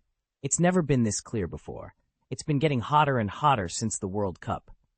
"Hide it quickly," Snape said sharply, his dark eyes scanning the classroom, though he found it empty. "But you must have noticed," Karkaroff began anxiously. "So what?" Snape replied, showing a hint of impatience. "If something happens, let's run away together," Karkaroff said in a desperate tone. "Severus, we can escape together, remain anonymous, and hide in a place where no one will find us. Perhaps America. We could still look out for each other." Snape was silent for a moment, then shook his head and said calmly, "If you want to escape, do so on your own. I intend to stay at Hogwarts." "But," Karkaroff started to protest, but a cold look from Professor Snape stopped him mid-sentence. "Above all, remember to be loyal," Snape said, his words causing Karkaroff to fall silent. Clutching his dark mark, Karkaroff lingered for a moment before turning and striding out of the classroom. Chapter 391. During dinner that day, Hermione and Ginny made their way to the Ravenclaw table once again, joining Ethan and the others. Seizing the moment, Hermione shared her observations from Potions class. "It was exactly as I expected," Ethan responded after listening, noticing Hermione's concern. He reassured her, "Don't worry, he won't succeed in his plans." "What won't go his way?" Luna looked up, puzzled, from her plate. "Is it Ron's crash course on love potions, or Karkaroff's escape plan?" "Is Ron really planning to start a crash course on love potions?" Marietta asked excitedly. "If that's true, I'd love to learn from him," she said, glancing at Ethan with a mischievous look.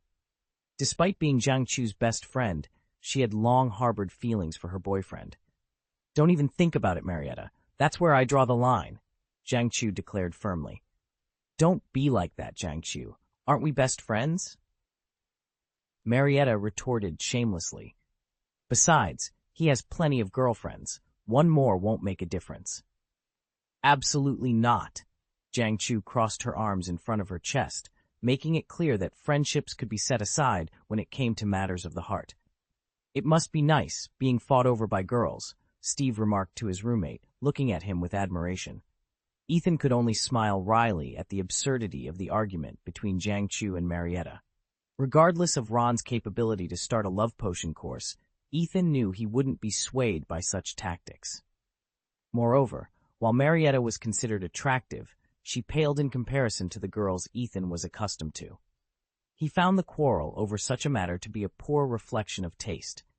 However, given his emotional intelligence, Ethan chose not to intervene, believing that the more they argued, the more they would learn to value themselves.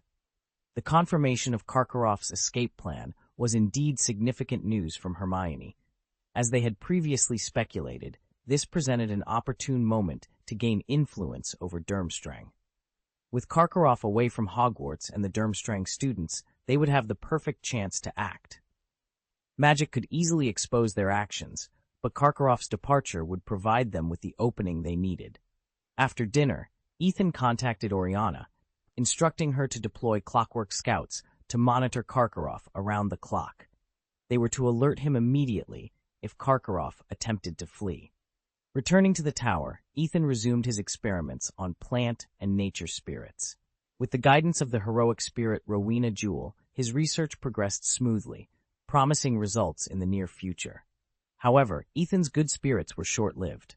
The next morning, while he was enjoying a breakfast of rich jam waffles and smoked salmon, an owl delivering mail caught his attention. He wasn't the only one intrigued. All the young wizards looked towards Ron in surprise as a gray owl landed on his plate, quickly followed by 4 more birds. The Gryffindors nearby moved away to avoid any mess. "What on earth?" Ron exclaimed, opening the letter from the gray owl. His face flushed with anger as he read, Oh. What happened?" Harry inquired, concerned by Ron's reaction. Asked curiously, "This is so ridiculous." He handed the letter to Harry. Harry saw it was a letter of encouragement, expressing enthusiastic support for Ron and Krum's love. The author believed Ron had achieved what many dared not even attempt.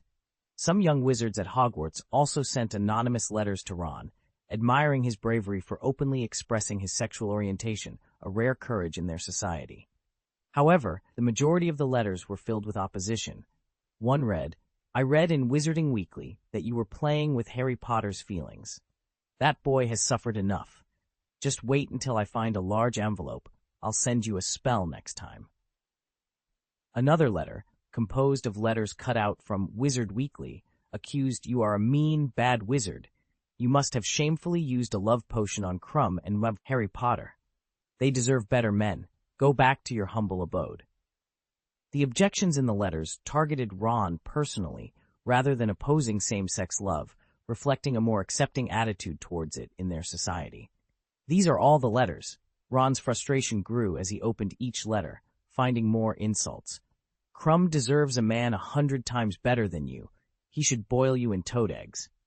Losing patience, he swept the letters to the ground. Among the scattered letters, a beautifully wrapped package with a purple bow caught his eye, labeled, "For the cutest red-haired boy in the world, Ron Weasley." Do I finally have supporters? This single supportive gesture among thousands of objections deeply moved Ron. He curiously patted the package, gently untied the bow, and peeled off a corner of the wrapping paper to reveal colorful candy wrappers, seemingly waving at him. "It's candy." Ron's mood lifted instantly. He reached into the package, grabbing a handful of candies that sparkled like fragments of a rainbow in his hands. Eager to taste their sweetness, he brought them closer. Suddenly, the candies transformed into large black spiders, rapidly climbing over his body. Spiders, Ron's worst nightmare since childhood. He screamed in horror, frantically trying to shake off the terrifying spiders. As he struggled, the package burst open, releasing an endless stream of black spiders. Ron, in a panic, jumped onto a stool, but the spiders seemed to pursue him, crawling in his direction. In his frantic attempts to escape, some spiders landed on his head and face. The spiders continued their relentless advance, causing Ron to scream and leap off the stool, retreating while keeping his eyes on the spiders. The other young wizards, thinking it was just a prank, burst into laughter at the sight of Ron's distress. No one stepped forward to help, finding amusement in his predicament. Overwhelmed by fear, Ron eventually fainted. Seeing her brother in such a dire state, Ginny ran to Ethan, clutching his clothes with a pleading look. Ethan sighed, stood up, and pointed his wand, casting Exorcist Barrier. A light curtain enveloped the spiders, and a plume of black smoke emerged from most of them, crackling as they vanished. Ethan watched as the spiders, resembling fried beans, vanished without a trace, leaving only one or two tenaciously crawling on Ron. He noticed one spider bite Ron on the nose, causing it to swell up like a balloon.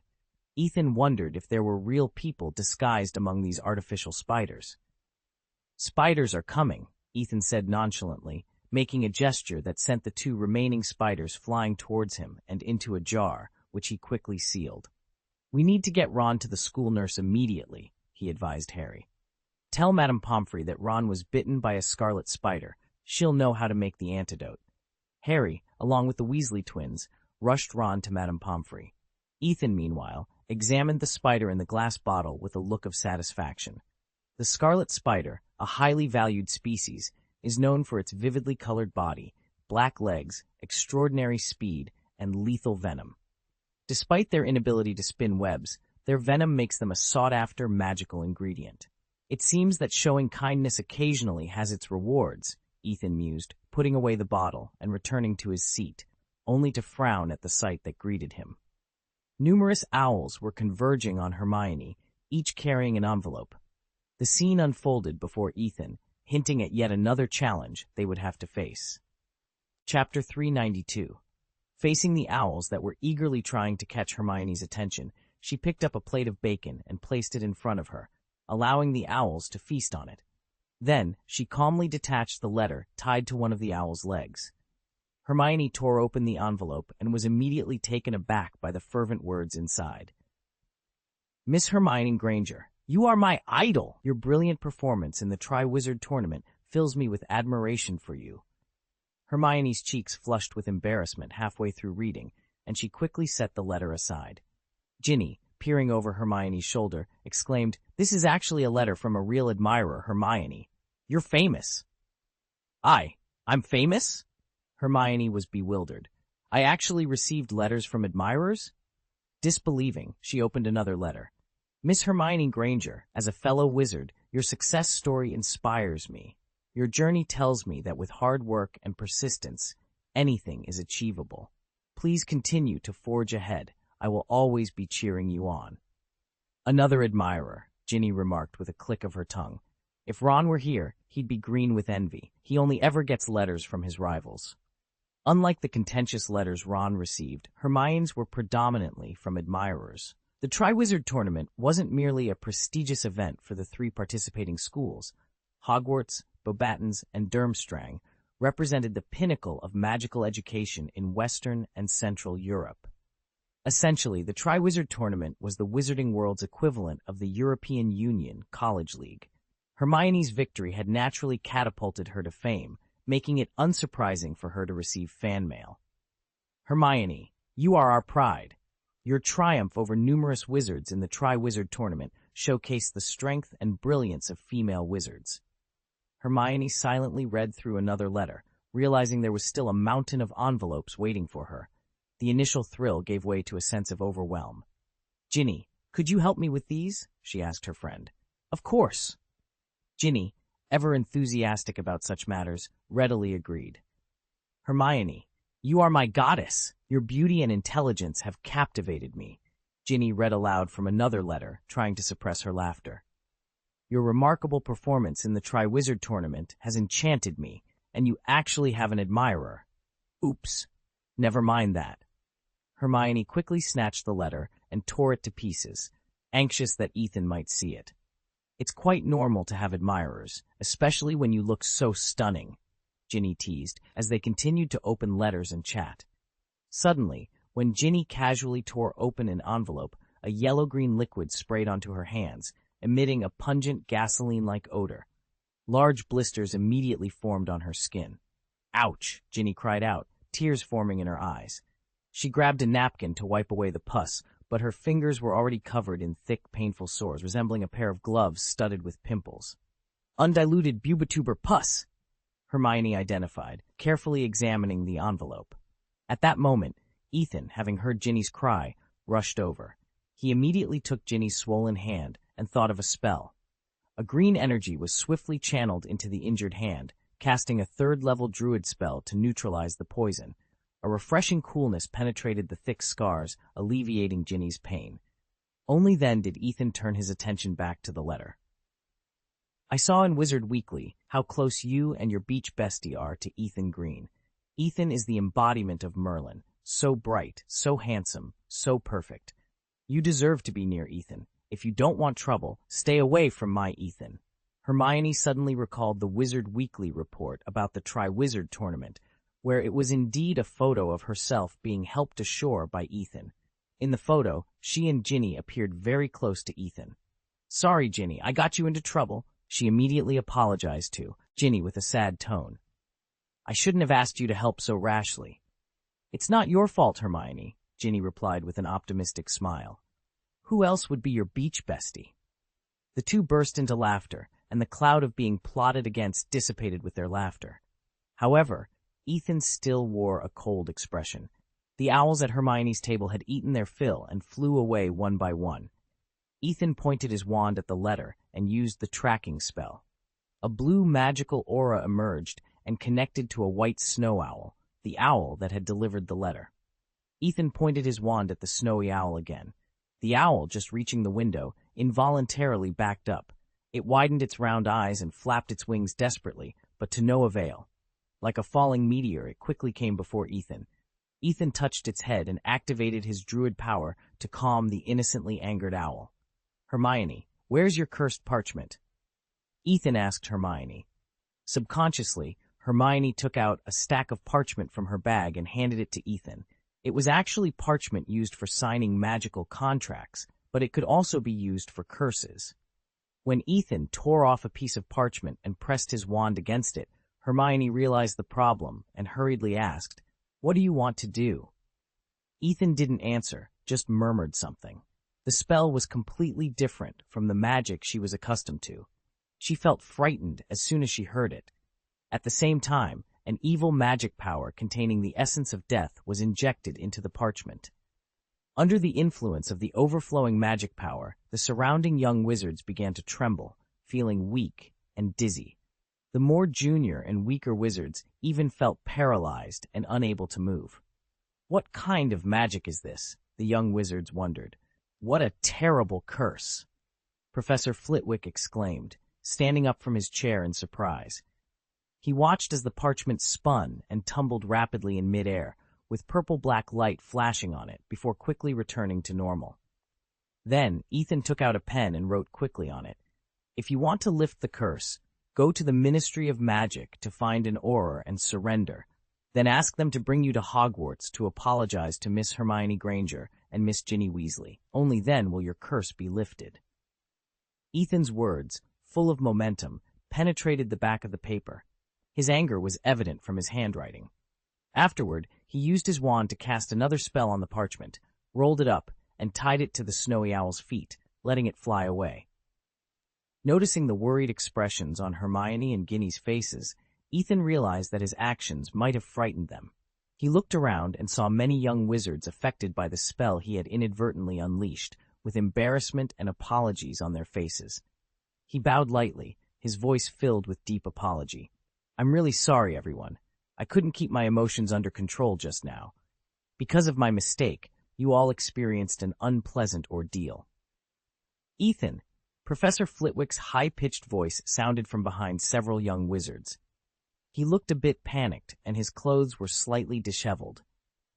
After the incident, a group of young wizards had gathered around to watch, making it difficult for the short professor to squeeze through them. I won't ask you how you learned that terrible curse, Professor Flitwick said with a sincere face and a worried tone. But Ethan, you are still young and have a bright future. You must not let a moment of anger lead to someone's death. Facing Professor Flitwick's concerned look, a warm current surged through Ethan's heart.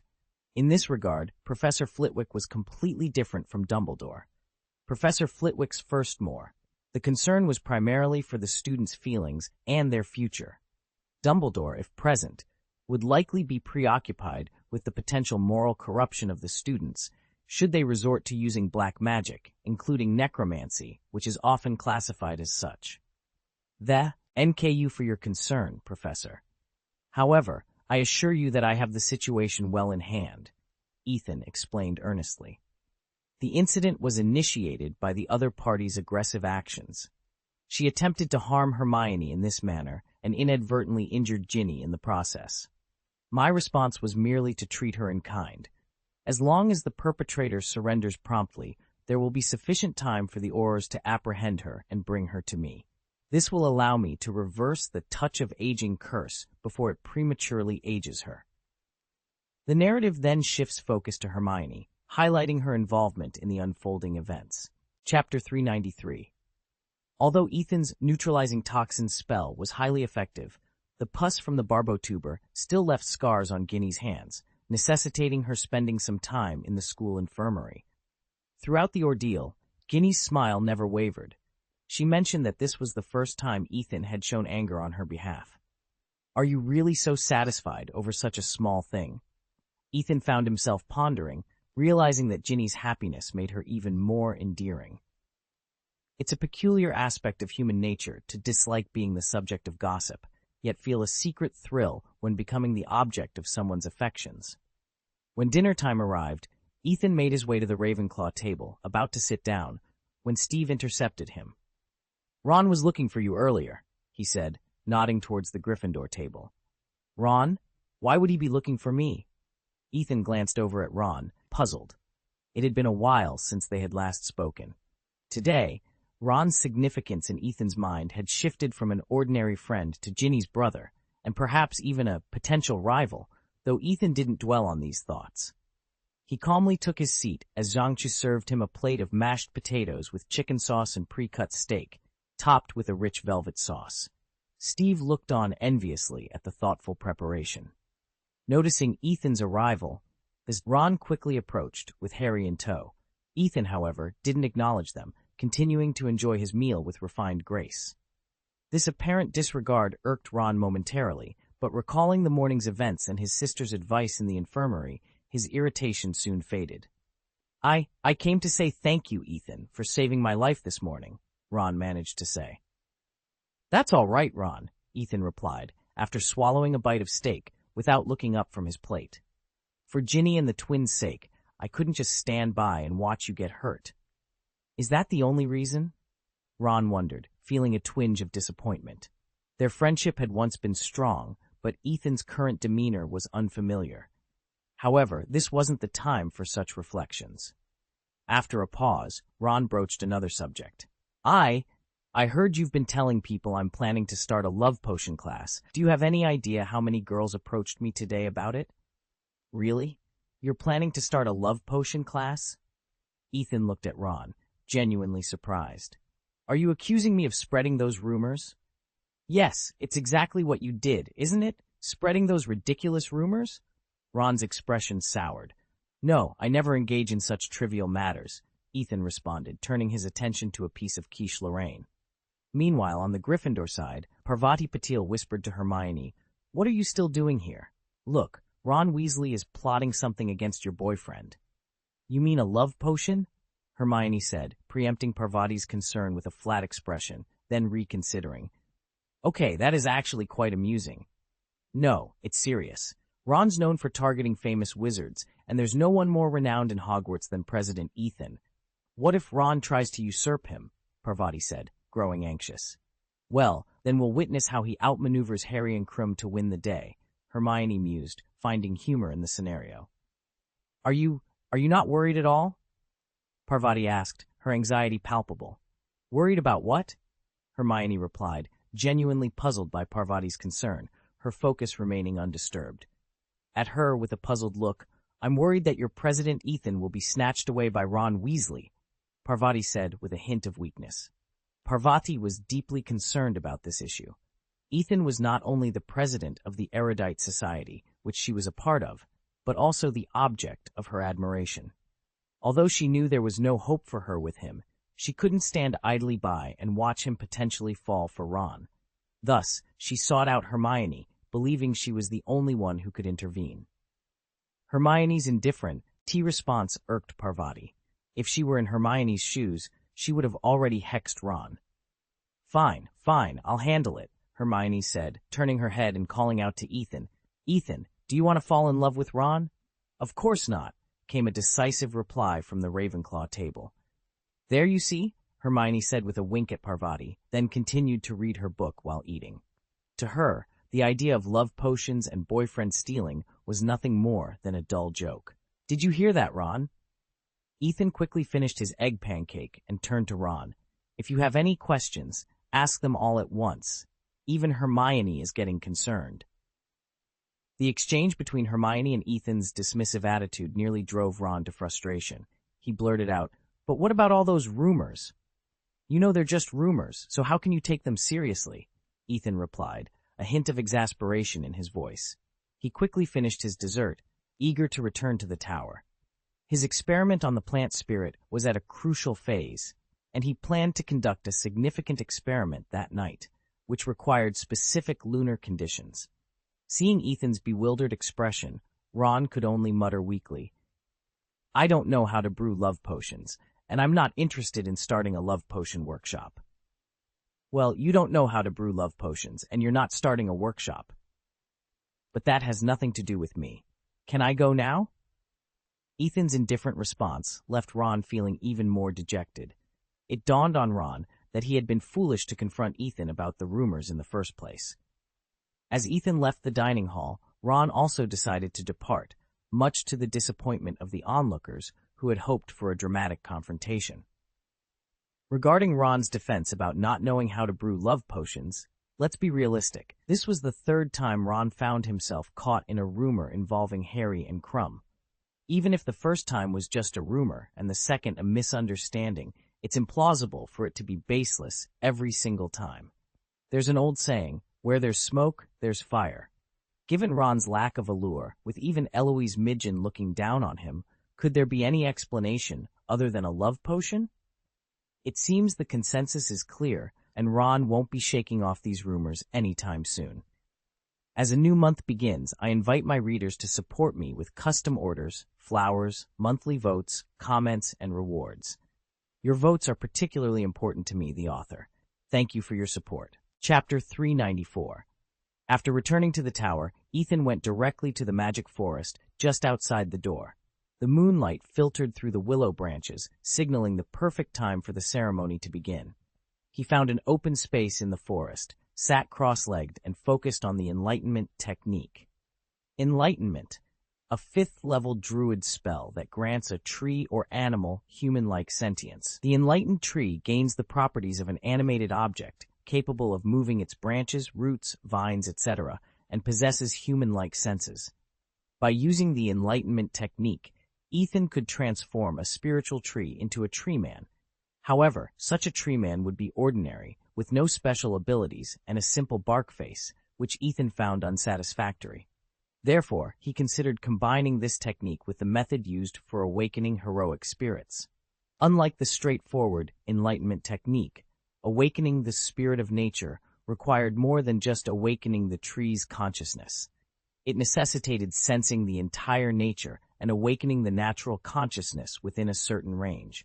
Druids, similar to priests, connect with natural consciousness through perception, believing in its existence and its potential to imbue plants with a higher spirituality than that of ordinary treemen.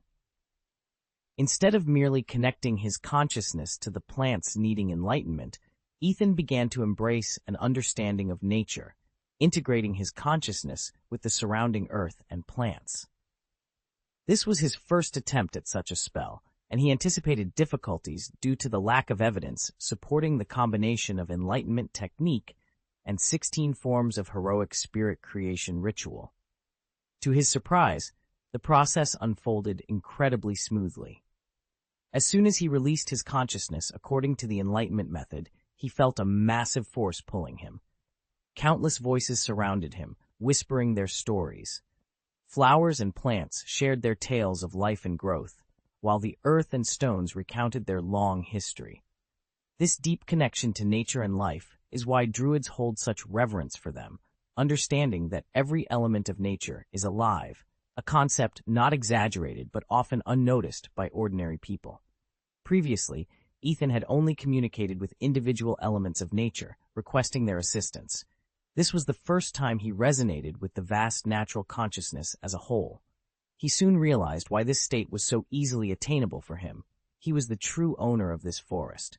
Every tree, blade of grass, hill, and ravine was created by his hands, cultivated bit by bit. Not only animals, but also the vegetation, soil, and rocks harbored feelings of admiration towards him. Thus, when Ethan opened all perceptions and connected with the entirety of nature, it eagerly responded to his call. At that moment, he felt as though he was swimming in an ocean of life, a sensation so enchanting that Ethan nearly lost himself to it. However, he knew this was not the time for relaxation, so he proceeded to use the soul creation technique. Soul creation, a third-level druid spell. Ethan, through the use of a third-level conjuration spell, created a soul. This spell, known as the soul creation technique, doesn't create a real soul, but rather fragments that contain the framework of a soul without any spirituality or soul power. These fragments, while not capable of creating life on their own, served Ethan's purpose well. He had acquired a large number of ordinary people's souls in Rwanda, and although the lives created from these souls lacked real spellcasting abilities, they were still useful for extracting soul power. Ethan injected a steady stream of soul power into the false soul. Following this, he gathered natural consciousness according to the heroic spirit creation ritual, focusing on a few hundred meters radius due to his limited ability. This process turned the false souls into real soul fragments. However, this was not enough for Ethan's ambitions. He then summoned a blank soul from a soul stone, a result of Cyrilla's work in Albania. This blank soul, devoid of any content, could be awakened by injecting the soul fragments. Soon after, Ethan felt a new, powerful consciousness emerge. Since it was created by Ethan and based on the forest he cultivated, the new consciousness showed him sincere kindness, and Ethan reciprocated. This friendly connection stemmed from their shared origin with the natural surroundings. The consciousness chose a vibrant rose tree as its carrier, marking the first step in Ethan's ritual to awaken the spirit of nature. This step involved tuning in with nature, creating the initial consciousness of the spirit, and gaining its initial approval. Despite the challenge, Ethan's familiarity with the forest he cultivated made this step much easier for him. The second step involved fully enlightening the spirit using the enlightenment technique, also known as the intelligence enlightenment technique. This step aimed to awaken the light of intelligence within a life, requiring the fulfillment of 5 conditions: feeling, perception, concept, cognition, and intelligence. Notably, even plants possess the ability to feel and perceive, but they lack concepts and cognition. To imbue a creature with intelligence, Ethan needed to address these deficiencies. In imparting concepts and cognition, we cannot rely on the gradual teaching and nurturing methods used for educating young animals.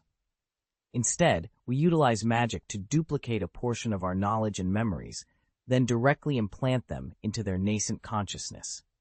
This process is referred to as enlightenment.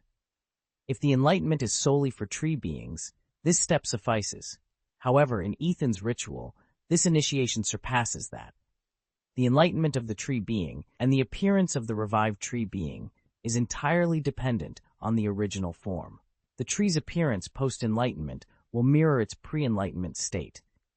Unless the tree possessed a human face before enlightenment, it will invariably feature a face post-enlightenment, typically resembling old tree bark. But since Ethan incorporates the heroic spirit creation ritual, the plant spirit created does not resemble the original form, but is designed according to the information framework injected, similar to the heroic spirit. Thus, in the process of injecting knowledge and memory, Ethan also begins to infuse natural information and his own 3D frame modeling. Soon, this new consciousness is transformed by Ethan into his desired form. The final step involves the enlightenment memory and strengthening the initial consciousness through consciousness programming. Ethan cannot intervene in this phase. It must be completed by the enlightened subjects themselves. Digesting inherited memories is akin to a weaving process by the consciousness, integrating disparate memories into coherent thought. During this process, this newly born soul naturally absorbs a significant amount of natural power, continually fortifying the original consciousness. Although it might seem straightforward, it is, in reality, a time-consuming and labor-intensive process, requiring patience and meticulousness, much like grinding grain with a watermill. When Ethan completed the enlightenment work, 10 hours had elapsed, and dawn was breaking. Fortunately, most of this time was spent on the final steps, during which Ethan only needed to oversee the enlightenment's progress without direct involvement. This allowed Ethan to rest through meditation. Considering the circumstances, this duration is remarkably short. Typically, the real enlightenment technique begins at midnight and often spans 2 to 3 days. Upon opening his eyes, Ethan observed the rose tree before him, along with the surrounding flowers and vines, growing vigorously and twisting. Shortly after, a naked woman emerged in front of the rose tree. She possessed a strange beauty, with an innocent and natural demeanor. Her eyes sparkled with a unique glow of wisdom. She was the tree spirit created by Ethan, the Dryad. "Sir, I'm sorry, could you wait for me for a moment? I need to do something." The Dryad's voice, sweet as a clear spring, gently resonated in Ethan's ears. She turned gracefully, akin to an elf, and floated to the roots of the rose tree. In the next moment, the Dryad merged with the rose tree and vanished. This demonstrated the magical ability of the tree spirit, wood escape technique, allowing teleportation through trees that can accommodate its body size. The tree spirit departed swiftly, leaving Ethan before he could assess the outcome of her enlightenment. Newly endowed with wisdom, what was she intending to do? The scene depicted the tree spirit's departure. Chapter 395, Curiosity about the tree spirit's whereabouts. Ethan quickly searched for his soul link, curious about the whereabouts of the tree spirit. Ethan has numerous soul connections, including Onyxia, who is bound by him, his demon pet Iwu, Gwen and Oriana, whom he created, and the contracted heroic spirit Rowena, all of whom share soul connections with him. He quickly found the one belonging to the tree spirit among the many soul links. Typically, a tree person enlightened by the standard enlightenment technique will naturally affiliate with the druid who performed the enlightenment, but there won't be any special resonance or connection between the two. However, heroic spirits created through the heroic spirit creation ritual can leave a soul contract during their creation. The tree spirit was not merely created through enlightenment technique, but was also combined with heroic spirit creation ritual, making it impossible for the object of enlightenment to escape the soul contract due to their shared origin. Following the soul connection, Ethan discovered that the Dryad was bustling around in the forest and had even ventured into his greenhouse. He wondered what she could possibly be doing there. As his doubts surfaced, the figure of the tree spirit emerged from the roots of a tree. Seeing her clearly, Ethan immediately understood her intentions. She was freshening up. It seemed fitting for the tree spirit of Rosewood. Her first act after birth was akin to applying makeup. She had transformed from her original appearance as a rose tree. Her body was adorned with clothes woven from leaves and stems, not from rose tree leaves, but from the beautiful small oval leaves of the gardenia tree, arranged meticulously to resemble fabric. Vines wrapped around her waist and various parts of her body, serving as belts and ropes to secure her attire. Even her hair was intertwined with numerous vines. Ethan noticed that these were no ordinary vines. It explained her visit to his magical greenhouse. Hidden in her hair were poisonous tentacles covered with spikes, knotty vine-like tentacles wrapped around her waist, and snake-like devil's nets entangled in her arms and legs.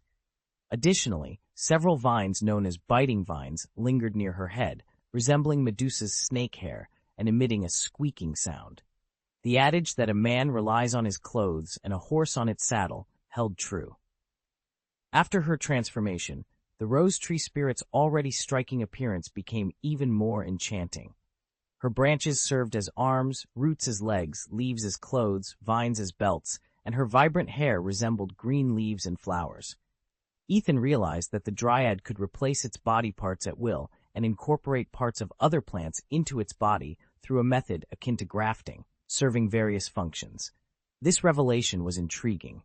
The world of Harry Potter boasted many aggressive magical plants, and the ancient magical guardians had demonstrated to future generations the art of combat using herbalism. Perhaps dryads could adopt this approach in the future? The magical vines wrapped around her body were not to be underestimated. Ethan contemplated searching for various lethal plants or cultivating strange plants to equip the tree spirit with, akin to upgrading a robot's equipment. For instance, installing mandrake to master Banshee's wail, or creating a type of spray pea to enhance long-range damage. While pondering these possibilities, Ethan observed the detailed attribute data of the tree spirit through the soul link. Name: race, dryad, rose tree. Level, LV11, nature spirit attributes. Strength 20, agility 14, constitution 20, intelligence 17, perception 19, charm 21. Specialties: integration into the tree, wilderness identity, carpentry, stealth, tree symbiosis, iron will, druid magic, rapid healing. Spells include Level 0, detect magic, communication. Level 1, charm human, entangle constant, talk to animals, constant. Level 2, shape wood, constant, arborization, tree skin. Level 3, sug, estian, deep sleep, talk with plants, constant, plant growth, thornbush, rejuvenation. Level 4, command plant, forest cover, wither. Level 5, integrating into the forest, asking nature, wall of thorns. Level 6, wood escape, only in your own forest. Integrate into trees. Dryads can blend into any tree and stay anywhere within them. Tree symbiosis. There is a mysterious connection between the tree spirit and a big tree. She cannot stray too far from the big tree. However, when the entire forest is connected as a whole, the tree spirit's range of activities can also extend to the entire forest. Upon reading this, Ethan couldn't help but inhale sharply. The outcome of combining the heroic spirit creation ritual with the enlightenment technique was extraordinary. Normally, enlightenment raises the intelligence and perception of the target to about 10 points. However, in this case, the average of the 3 major mental attributes directly soared to 18, and she was also endowed with the ability to learn druid spells. This remarkable result was achieved by Ethan channeling extra spiritual and soul power through the heroic spirit creation ritual. The increase in strength, agility, and physical fitness wasn't a direct effect of the enlightenment technique, but rather the benefits of the tree spirit's body reshaping post-enlightenment. Given that the prototype originates from trees, it's natural for her strength and constitution to be relatively high. Her agility, likely enhanced by Ethan incorporating the concept of elves and fey creatures during the shaping process, is notable. As embodiments of nature's forces, it's fitting for dryads to exhibit fey characteristics. Their charm is derived from their appearance. While tree men might resemble a heap of debris, tree spirits are akin to exquisite art. As the guardian of this forest, she is not only a professional counterpart, but also possesses formidable combat abilities. No ordinary wizard can match her.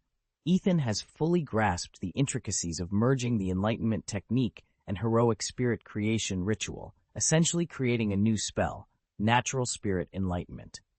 The dryad, now named Rose, bowed to Ethan in gratitude, her face alight with excitement and admiration. "Thank you, sir, for the enlightenment that has bestowed upon me life. Rose is eager to serve you." Her initial consciousness retained memories, allowing her to recall her enlightenment and everything she has experienced and witnessed from birth. Thus, in her mind, Ethan is not just her creator, but also akin to a deity.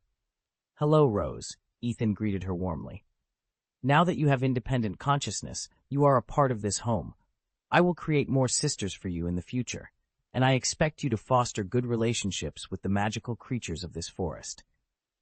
Ethan had only used the natural spirit from a small section of the nearby land to create Rose. The spirituality of the entire forest was sufficient for him to create dozens of tree spirits. "Yes, master. Rose will definitely befriend them," Rose responded eagerly.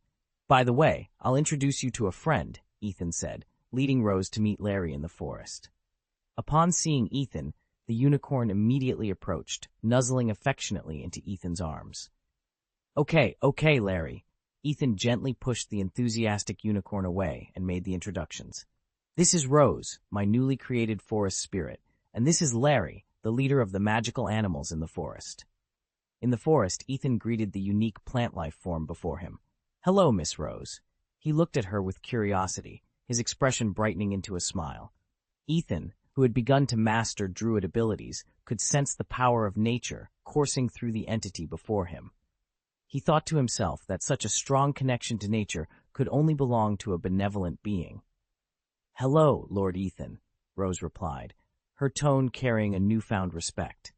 Perhaps it was Ethan's special bond with nature that made her view him differently. From now on, Rose and her future sisters will serve as the gardeners of this forest, Ethan announced. I expect you all to work together harmoniously. Yes, both parties agreed enthusiastically. As Ethan was about to depart, Rose hesitated before speaking up. Master, I sense that the great mother tree is in a state of slumber, she said, her voice tinged with concern. Could you please awaken the mother tree as soon as possible? Her request highlighted her deep connection and concern for the forest's well-being, embodying the image of a devoted dryad named Rose. Chapter 396. Mother Tree? Mother? It wasn't until Ethan returned to the tower that he grasped the full meaning of Rose's words. If there was a singular mother tree within the entire demiplane, it had to be the colossal oak tree. This tree wasn't just the first one Ethan planted. It was a testament to his initial foray into nurturing nature. It stood as the central nexus for the natural energies of the demiplane. When Ethan first cultivated this forest, his druidic powers were modest, limiting his control over nature's forces. To compensate, he employed certain techniques, planting the oak tree and continuously nurturing it to indirectly harness vast swathes of natural energy, thus rapidly establishing the forest. From this angle, the giant oak indeed merited the title of the mother tree. However, the designation felt awkward. As the nurturer and mentor of Rose, Ethan was akin to a father figure. Thus, labeling the oak as both the mother tree and mother amusingly implied Ethan had somehow chosen a tree as a spouse, birthing offspring. Yet Rose's logic was sound. Employing the nature spirit enlightenment technique on the giant oak could potentially birth a being of immense power, comparable to Rowena, capable of commanding all tree spirits and the forest at large.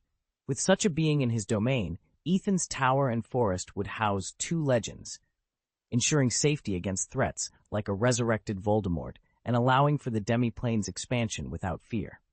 At 4 a.m, Ethan, reinvigorated from meditation, decided not to rush back to Hogwarts.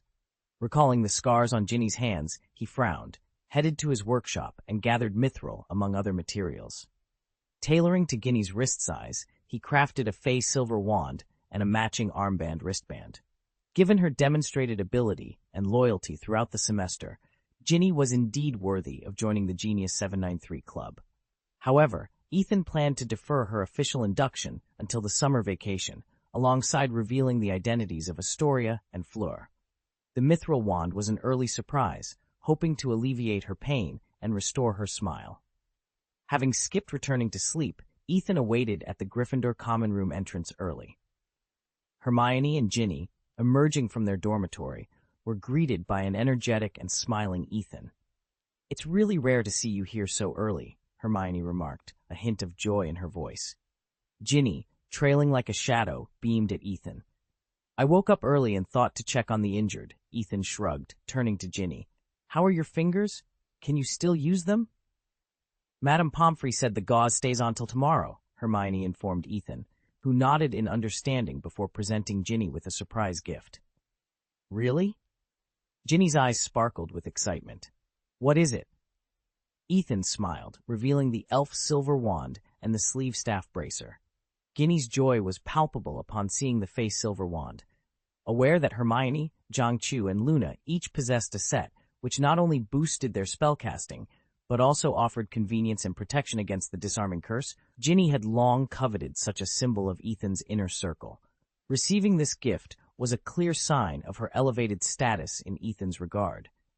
Is this really for me? Ginny asked, disbelief mingling with emotion, her eyes brimming with tears. Of course, Ginny, you've earned it, Ethan affirmed, acknowledging her worthiness of the gift and her place by his side. Hermione comforted her from the side. She was genuinely happy that Ethan had given Ginny the goblin silver wand.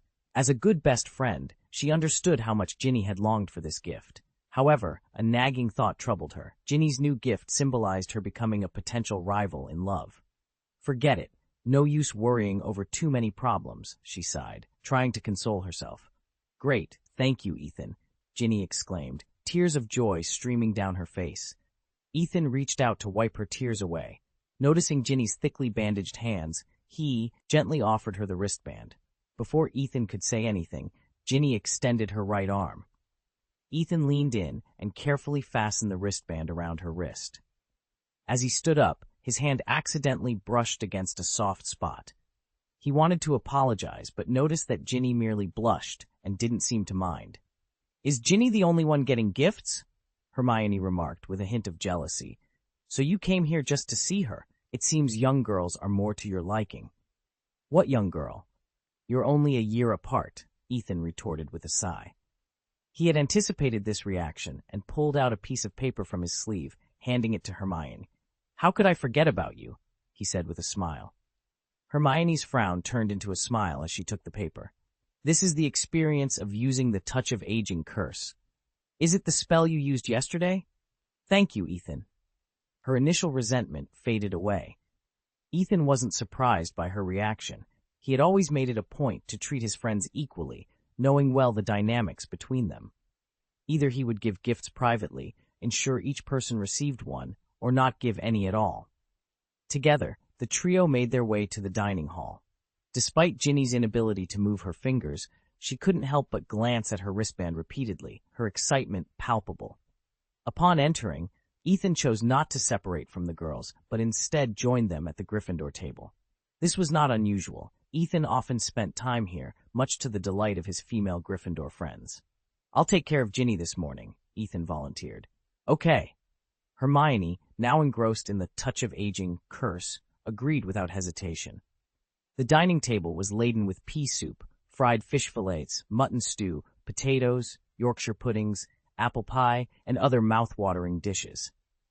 Ethan pulled out a chair for Ginny, helped her sit down, and then carefully selected many of her favorite foods. Ginny watched Ethan's thoughtful actions with a smile, patiently waiting as she was unable to wield a knife and fork due to her bandaged hands.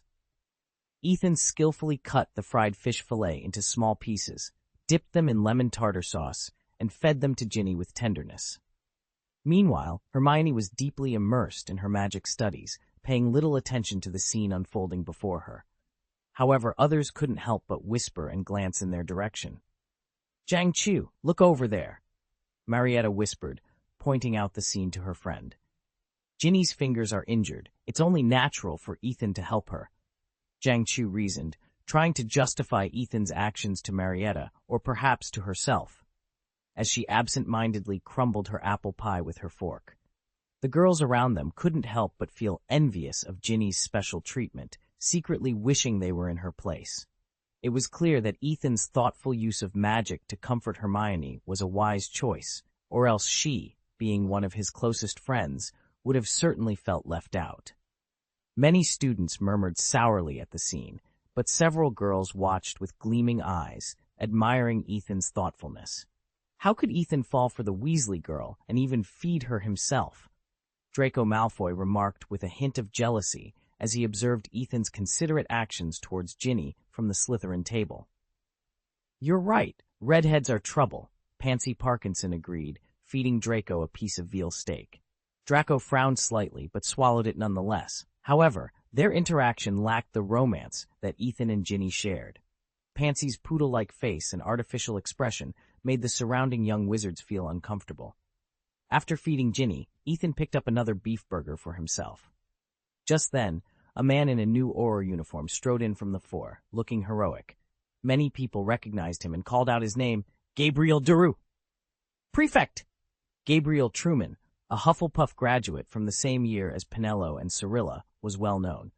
Not only had he been a Hufflepuff prefect, but he was also one of the first members of the Erudite Society and had taught in its 3rd class. Last summer, Ethan had personally recommended him to Jaina and Tonks, further solidifying his reputation. Chapter 397. Gabriel nodded slightly to the familiar young wizards before briskly walking to the Gryffindor table. He stopped in front of Ethan, drawing curious glances from those around. In a soft voice, he said, "President Ethan, today an elderly man voluntarily came to the Auror office to surrender. He claimed he was acting under your instructions and wished to personally apologize to Miss Hermione Granger and Miss Ginny Weasley. He has been brought to Hogwarts. Would you and the two ladies be available to meet him now?" Ethan turned to Hermione and Ginny. Both were known for their compassion. They nodded in agreement. Thus, the trio followed Gabriel through the corridors to a small classroom on the first floor. The room was empty, except for a row of chairs in the center, where they sat down and waited quietly for the man's arrival. Observing Ginny's occasional grimace from discomfort, Ethan was filled with remorse. "I should have given you a drop of rejuvenation elixir directly, so you wouldn't have to suffer like this." "It's not your fault," Ginny said, gathering her courage to share her feelings. "Actually, if it meant being cared for by you, I wouldn't mind being injured for a few more days." A blush crept onto her face after she spoke. "You don't have to feel that way," Ethan sighed, his voice heavy with concern. "I still wish for you to be healthy and safe from harm." At that moment, a knock on the door redirected their attention. The door slowly opened, revealing an elderly man with sparse white hair and deep wrinkles. He hobbled in on crutches, his age evident in his toothless smile and the drool trickling from the corners of his mouth. Upon seeing the trio, the old man fell to his knees, apologizing incoherently and clasping his hands together in a plea for forgiveness. Hermione and Ginny exchanged glances, their kind hearts moved to give the man a chance. Ethan waved his hand, and a gray energy dissipated from the old man's body, though his appearance remained unchanged. "You're fortunate to have surrendered to the Ministry of Magic in time," Ethan said, his gaze fixed on the man with undisguised revulsion. "However, the effects of my curse won't be lifted immediately. You're sentenced to 2 years. It's an ample time for you to gradually regain your youth in prison." He adjusted his sitting posture and asked in a cold tone, "Have you heard of the cursed muggle, Benjamin Button?" The old man nodded. Ethan continued, "This was a significant breach of the International Statute of Wizarding Secrecy in the United States early this century. An American wizard in Orleans, attempting to unravel the mysteries of a time-turner, made a grave mistake. His mishandling caused the magical energy to spiral out of control, triggering a violent magical outburst. Although the rampage didn't destroy anything, it had a profound impact. The wizard vanished without a trace, possibly becoming a fertilized egg or traveling to another timeline. A pregnant woman living nearby was affected by the temporal energies, leading to her baby being born with a peculiar condition. This child was Benjamin Button, born with the appearance of an elderly man, but aging in reverse. The U.S. Ministry of Magic couldn't reverse the spell and had to assign wizards to protect Benjamin, casting spells on any muggles who grew suspicious, convincing them it was a rare disease or a divine miracle. They also had to ensure that those who knew Benjamin Button's secret remained unaware of the magical world. Button had limited interactions with strangers and could easily forget them. To prevent Benjamin Button, who appeared to be a 9-year-old child but was actually 76 years old, from causing too much trouble in Muggle society, the Magical Congress of the United States expended significant manpower and resources. Wizards still take turns monitoring him to this day. This incident also influenced the enhancement of the Wizards' Secrecy Act in Shenyang. Among the wizards of the Yin Kingdom, this peculiar event became a well-known anecdote, especially when He wished to mock American wizards. During this period, you will undergo the same rejuvenation process he did. Your wrinkles will fade, and your lost hair will regrow, although I can't do anything about lost teeth. If you wish to fully revert to your former self, I suggest visiting St. Mungo's for a dose of bone spirit after your release from prison." After saying this, Ethan gestured, and Gabriel promptly escorted the old man out of the classroom. Ethan was in a sour mood. Behind him, 2 girls whispered among themselves. When the old man knelt, he soaked a large part of your robe with his saliva, Hermione mentioned to Ethan, a playful smile on her face. "I see," Ethan replied, rolling his eyes. He realized that Hermione had been paying attention to his interactions, not mentioning it directly but holding on to it, waiting for the perfect moment for a playful revenge. "But it's not over yet," Hermione added, tilting her head, catching the flash of embarrassment on Ethan's face. "The Auror told me in confidence that when they searched the old man's home, they found it plastered with your photos." "I see," Ethan said, his voice slightly strained. "We'll keep these things secret," Hermione assured, her tone sincere. "I understand, but you guys still tease me about these things occasionally," Ethan sighed, showing a rare hint of melancholy. Hermione's expression turned mischievous. "Besides," she began, but Ethan interrupted. "I have some things to attend to now. Let's meet later?" Hermione laughed out loud. "I know." After a day of classes at Hogwarts, the young wizards were excited for a delightful day ahead, a trip to Hogsmeade. Ethan announced he would cover all expenses for this outing, aiming to spend time with multiple girls simultaneously. Consequently, the next day at noon, Ethan left the castle accompanied by a large group, including Hemin, Zhangqiu, Luna, Ginny, Fleur, Astoria, and Gabrielle, turning the outing into a group shopping trip. Upon leaving the castle, they were greeted by the sun, emitting a faint silvery white light, warmly illuminating the earth. The weather was exceptionally mild for winter. Upon reaching Hogsmeade Village, everyone felt compelled to remove their cloaks. The Triwizard Tournament, open to tourists, transformed this period into a bustling season for Hogsmeade. Stores like Fengya Wizard Clothing Store and Honeyduke's Candy Store, as well as Devos and Bands, were preparing for the influx of visitors, evidenced by the large number of boxes outside each store. These contained both new stock and decorative materials. Even the Three Broomsticks bar had been tidied by the beautiful proprietress, a stark contrast to its usual dark and cluttered appearance. In the past, the girls roamed the various shops in Hogsmeade Village, indulging in the joy of carefree shopping. With no concern about depleting their gold galleons, they relished the freedom to select whatever products caught their fancy. The girls were delighted to make their choices in the stores. The only one who found the experience taxing was Ethan. He had initially thought that accompanying 2 or 3 girls would allow him to enjoy this trip to Hogsmeade as a quaint date. Unexpectedly, the outing transformed into a group event with 3 or 4 participants. Surprisingly, a large number of girls joined them, engaging so thoroughly among themselves that Ethan was largely ignored, except when it came time to pay the bill. Perhaps this was an unspoken agreement among the girls? Eventually, Ethan discerned through their behavior that everyone was actually quite shy, and no one dared to openly flirt with him in the presence of so many people. It seemed he had inadvertently sabotaged his own plans. Meanwhile, at the Three Broomsticks pub, Harry and Ron watched, somewhat awkwardly, as Sirius and Ms. Rosmerta exchanged flirtatious banter. "Mr. Lake, it's been a long time."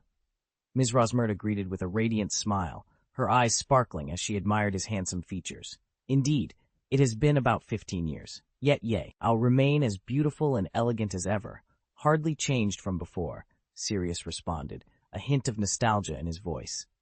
He reminisced about the times he used to sneak here for drinks with James. "Oh, Black, you always know just what to say," Ms. Rosmerta chuckled, covering her mouth, then poured a glass of fire whiskey and slid it across to Sirius. "This one's on the house." "Thank you, ma'am," Sirius replied, visibly touched. He lifted the glass in a toast and downed it in one go. "I haven't tasted this in ages, and it's just as I remember," he exclaimed, placing the empty glass on the table and casually wiping his mouth with his sleeve. His effortless charm, combined with his slightly disheveled appearance, caught Ms. Rosmerta's attention repeatedly. Despite the years adding a ruggedness to his youthful good looks, Sirius possessed a melancholic aura that made him even more appealing, especially to someone like Ms. Rosmerta. It was clear that Sirius had matured into a man who knew how to captivate the hearts of women. Harry and Ron, seated nearby, felt increasingly out of place as they observed the exchange. It was as if they were watching a scene from The Curious Case of Benjamin Button, a fascinating, slow-paced movie. Update for Thurs. Additional updates happening on 5. A new month is upon us, and I kindly request your support through custom orders, flowers, monthly votes, comments, and rewards. Your votes are incredibly important to me as the author. Thank you. Chapter 398. Sirius spent a long time chatting with Ms. Rosmerta, during which she made him laugh numerous times. "She's like an old hen in heat," Ron commented to Harry, drawing a parallel to his mother's chickens and their behavior around a rooster. Eventually, Sirius, with a grand gesture, announced, "To celebrate my return, I'm buying this round of drinks." His boldness took all the wizards in the tavern by surprise, but soon after, applause and cheers filled the air. The atmosphere turned lively and enthusiastic. "To good health, Sirius? Mr. Black is so awesome." Whitley would be furious if he knew the drinks were free tonight. Who said he was unlucky enough not to come? The generosity of Sirius was a clear reminder of the privileges of wealth. Compared to the original timeline, Sirius was faring much better. With Ethan's assistance, he could now openly appear in Hogsmeade and entertain guests, a stark contrast to his previous need to disguise himself as a stray dog, scavenging for leftovers and discarded newspapers in 040. Amidst the toasts of a few drunken patrons, Sirius turned to Harry and Ron with a serious tone. "So, Harry and Ron, let's talk," he said. Harry, managing a forced smile, asked, "What are you doing here, Sirius?" "Fulfilling my duty as godfather," Sirius replied, taking a sip of red currant rum. He expressed his concern for Harry's safety, mentioning the goblet of fire and Harry's strange dreams. Despite Harry's reassurances that he had faced no real danger except from a dragon, Sirius emphasized the peril of the situation. He declared his intention to stay in Hogsmeade until the end of the Triwizard Tournament to keep an eye on Harry. This declaration made Harry genuinely happy, as it meant he could see his godfather every time he visited Hogsmeade. When Ethan arrived at the Three Broomsticks pub, Sirius immediately sought his help to look after Harry, showing genuine concern. That night, Ethan returned to the demiplane and approached the giant oak tree, planning to follow the Dryad Rose's instructions and use the natural spirit enlightenment technique on it. After more than 3 years of growth, Ethan's continuous care, and the nourishment from a vast amount of natural power, the giant oak had grown impressively large, its girth comparable to 2 or 3 people hugging each other, and its height soaring over 40 meters, rivaling a tower. Its canopy spread wide, creating a natural dome that housed immense natural power. Standing in its shadow, Ethan felt as if he were in a sacred place. Ethan sat cross-legged in front of the giant oak, placing his hands on one of its roots. Having refined the process of enlightenment from his previous attempts, he now knew the steps by heart. The initial contact with the tree's consciousness was smoother than expected. As soon as he activated the nature spirit enlightenment technique and reached out, the oak's consciousness eagerly responded, showing a sense of closeness to him. This was no surprise, considering the amount of energy Ethan had invested in the tree. If plants could feel, this oak's bond with Ethan would undoubtedly be the deepest. Moreover, this tree possessed a remarkable spiritual presence and will, making the connection to its consciousness almost effortless. Ethan felt that the giant oak's self-awareness was significantly stronger than that of other trees. This sensation had been present for a long time. Even without employing the nature spirit enlightenment technique or the plant conversation technique, merely standing next to the giant oak allowed Ethan to sense its breath's closeness. At times, he would enter a trance, during which he seemed to hear the oak's nascent consciousness confiding in him, expressing a sense of closeness. This experience led Ethan to believe that the oak would awaken its wisdom and consciousness soon, even without his intervention today. The advantages of a robust initial consciousness were clear. Enlightenment knowledge was transmitted more swiftly, yielding greater soul power and natural spirit, duality. Ethan had packaged the Enlightenment knowledge into different versions. However, the acquisition of spirituality required Ethan to draw from the environment directly. Ultimately, the strength of the new consciousness wasn't up to Ethan, but depended on the initial consciousness's robustness. The stronger it was, the higher the soul strength that could be obtained, and vice versa. The spirituality Ethan injected into the oak came from the natural consciousness within several hundred meters, significantly more than what he had injected into a rose previously. The giant oak offered Ethan a pleasant surprise. It could accommodate dozens of times more spirituality than the rose. With the catalysis of a large amount of high-concentration natural power, the spirituality in the area around the giant oak significantly increased. Therefore, the soul core Ethan prepared for the giant oak contained much more spirituality than that for the rose. If the spirituality increased, the soul power needed for the soul core also increased. Ethan calculated that the soul power injected could support the giant oak's soul at a level nearly legendary at its inception. When the initial consciousness reached saturation, an overwhelming life force converged on the giant oak from all directions. The surrounding flora swayed in the wind, as if celebrating the wisdom of a forest companion and blessing the birth of their queen. Ethan felt a connection between the trees in the entire forest and the giant oak, symbolizing the consciousness of the entire forest. This connection greatly enhanced the natural power the giant oak could absorb, strengthening its initial consciousness. Seizing the moment, Ethan injected more spiritual and soul power. During this transformation, Ethan's understanding of nature's power also improved significantly, elevating his druid level by 2. A series of loud, crisp sounds emanated from the giant oak, signaling growth.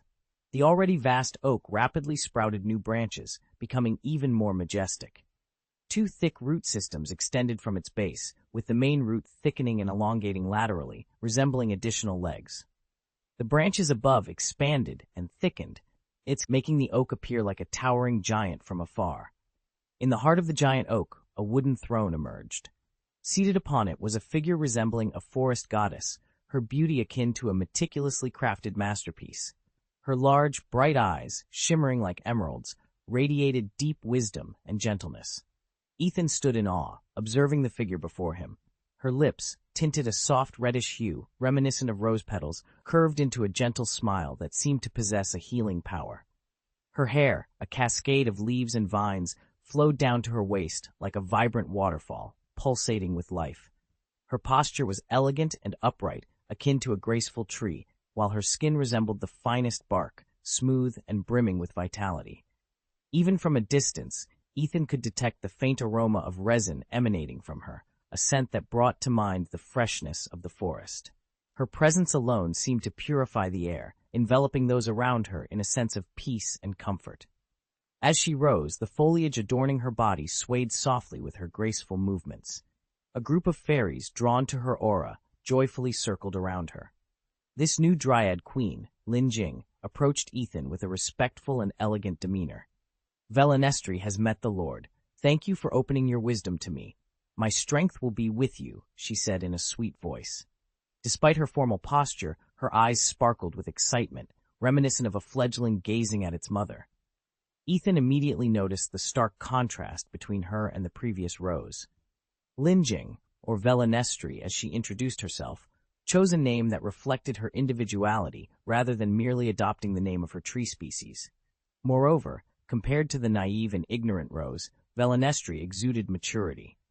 Every gesture and expression was deliberate and poised. Unlike Rose, who seemed to bore towards superficial concerns, Velanestri pledged her allegiance to Ethan without hesitation. Where Rose's intelligence might be likened to that of an innocent girl, Velanestri, both in appearance and spirit, demonstrated a profound maturity and strength.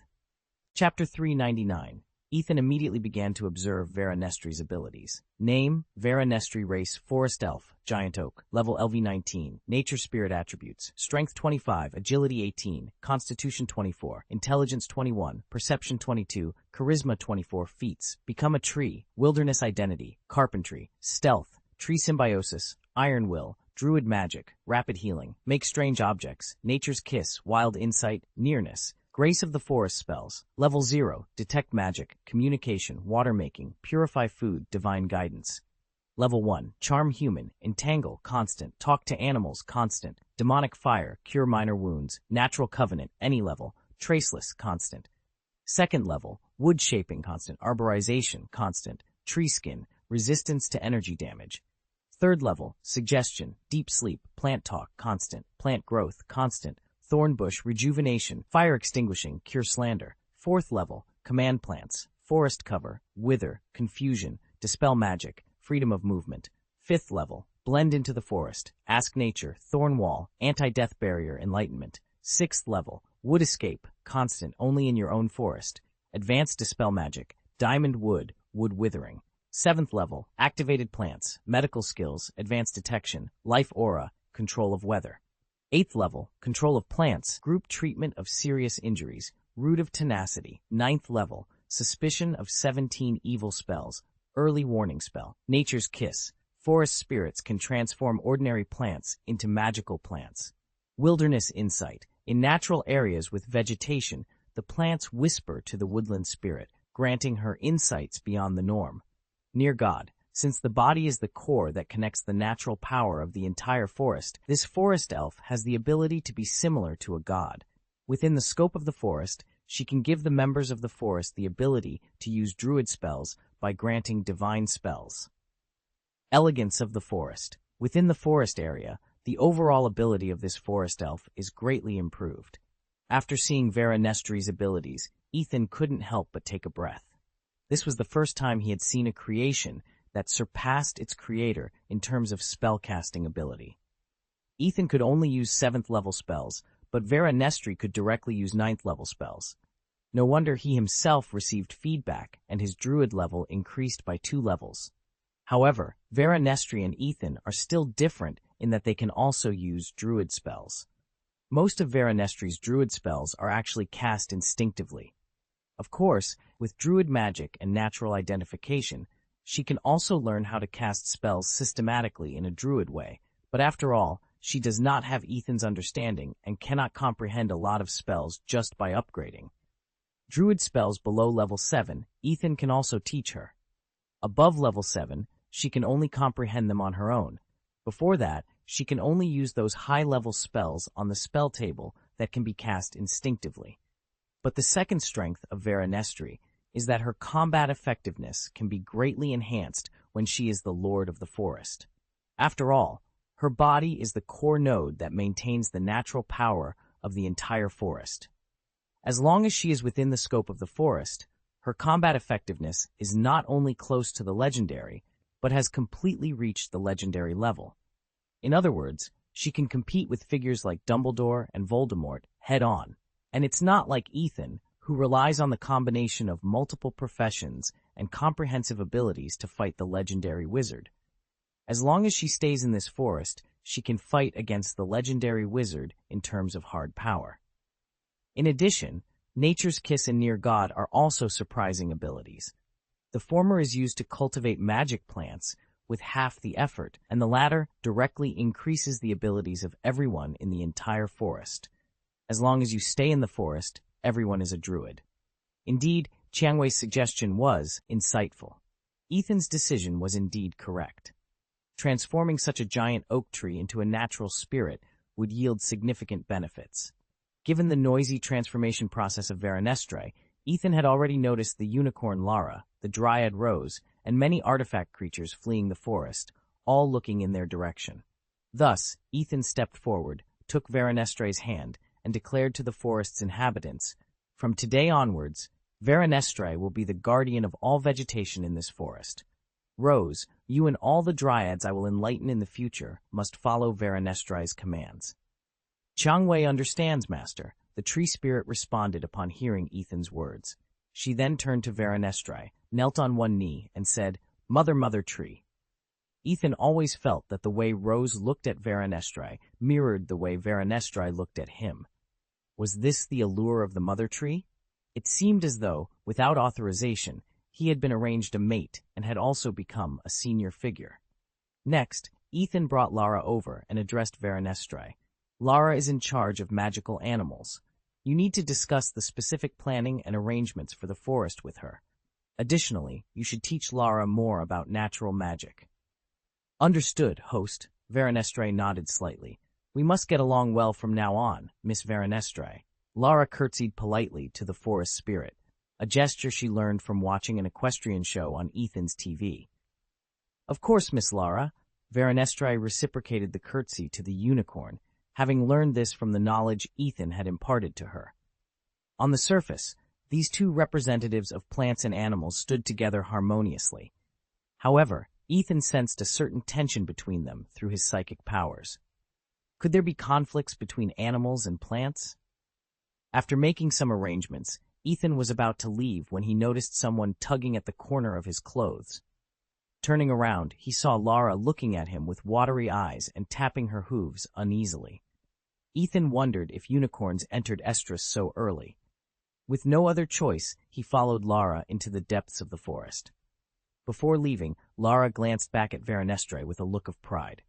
Although Ethan was unsure why Lara had chosen this particular moment, he was prepared to fulfill her needs, so he began to transform into the wilderness. Or perhaps he didn't transform. Ethan wasn't sure. Throughout the process, a third party used the wood escape technique to approach quietly, then merged into the tree, evading Ethan's detection. Watching Ethan and the unicorn, Veronestre felt a pang of jealousy. That unicorn, she did it on purpose. I don't know of any animals that go into estrus in winter, she thought. Next to Veronestre, Rose, who had transformed into a little follower, began to offer her advice. Master Mother Tree, shall we stop them? No, the owners look happy, so we can't interfere, Veronestre replied. So what should we do now? Continue to let that unicorn be proud. Rose was confused. Veronestre hesitated for a moment before saying, next time we have a chance, we must learn from her. She analyzed, even though she is happy now, she is a unicorn after all. If the owner hadn't acquired the aesthetics of a unicorn through wilderness transformation, this would never have happened. After all, we are humans. We have a greater advantage in this regard. She looked at Rose seriously. Rose, are you willing to help me? Rose made a decision immediately. Rose is willing to do anything for the Mother Tree. Good, Veronestre nodded happily. Next time we see the Master, we will ask him to enlighten a few more sisters for us, and then we will find the right opportunity, and everyone will come together. Together, we are numerous, all in human form. We can surely overpower him. Pursue that unicorn.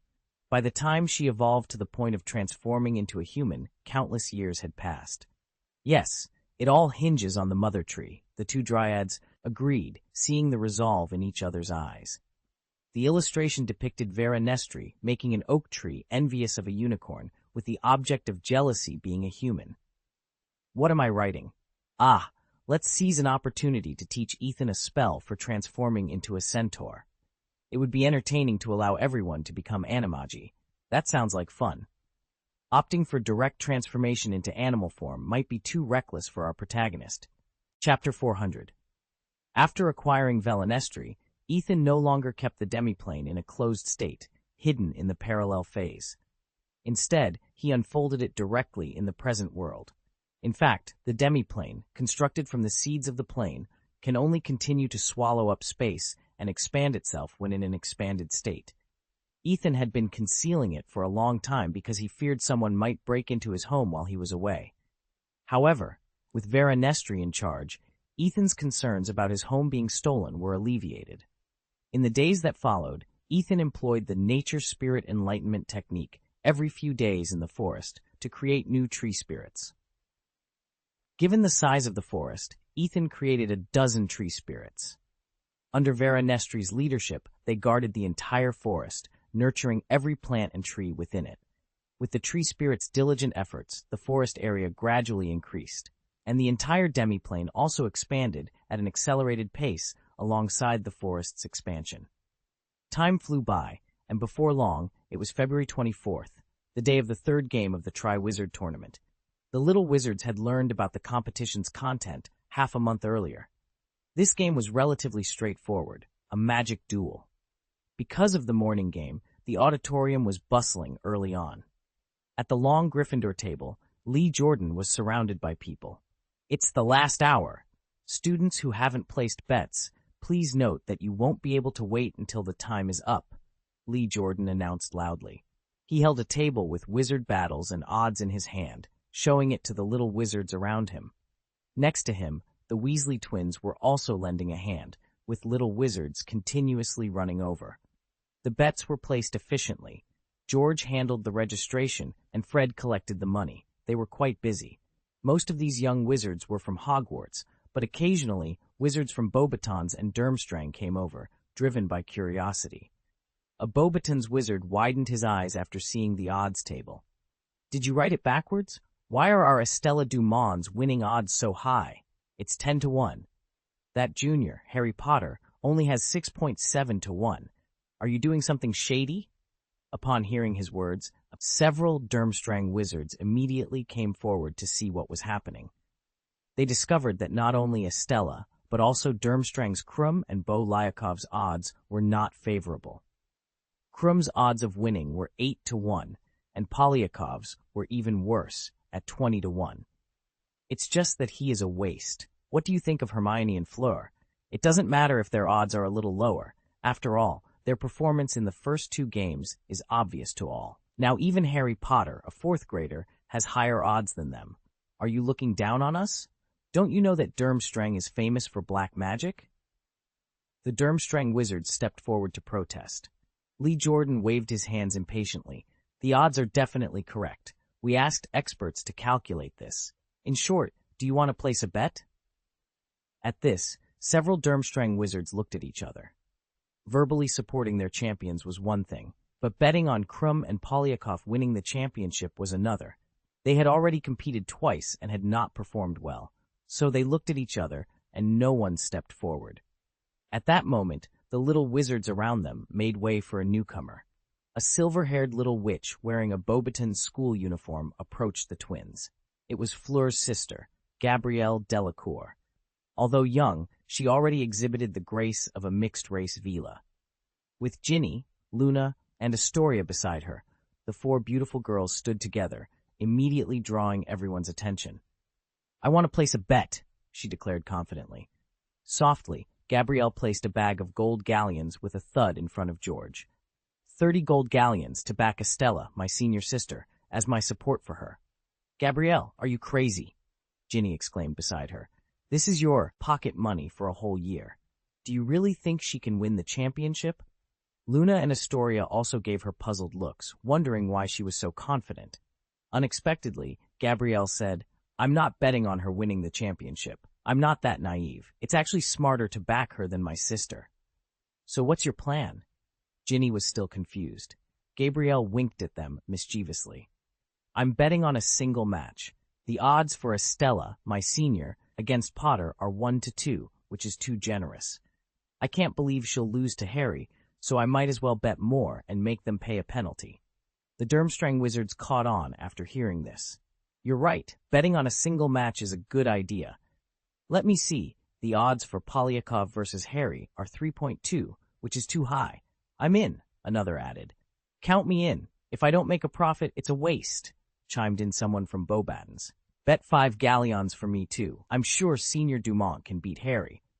"But," a young wizard from Beauxbatons hesitated, "if Senior Sister Dumeng loses, I'll be eating dirt."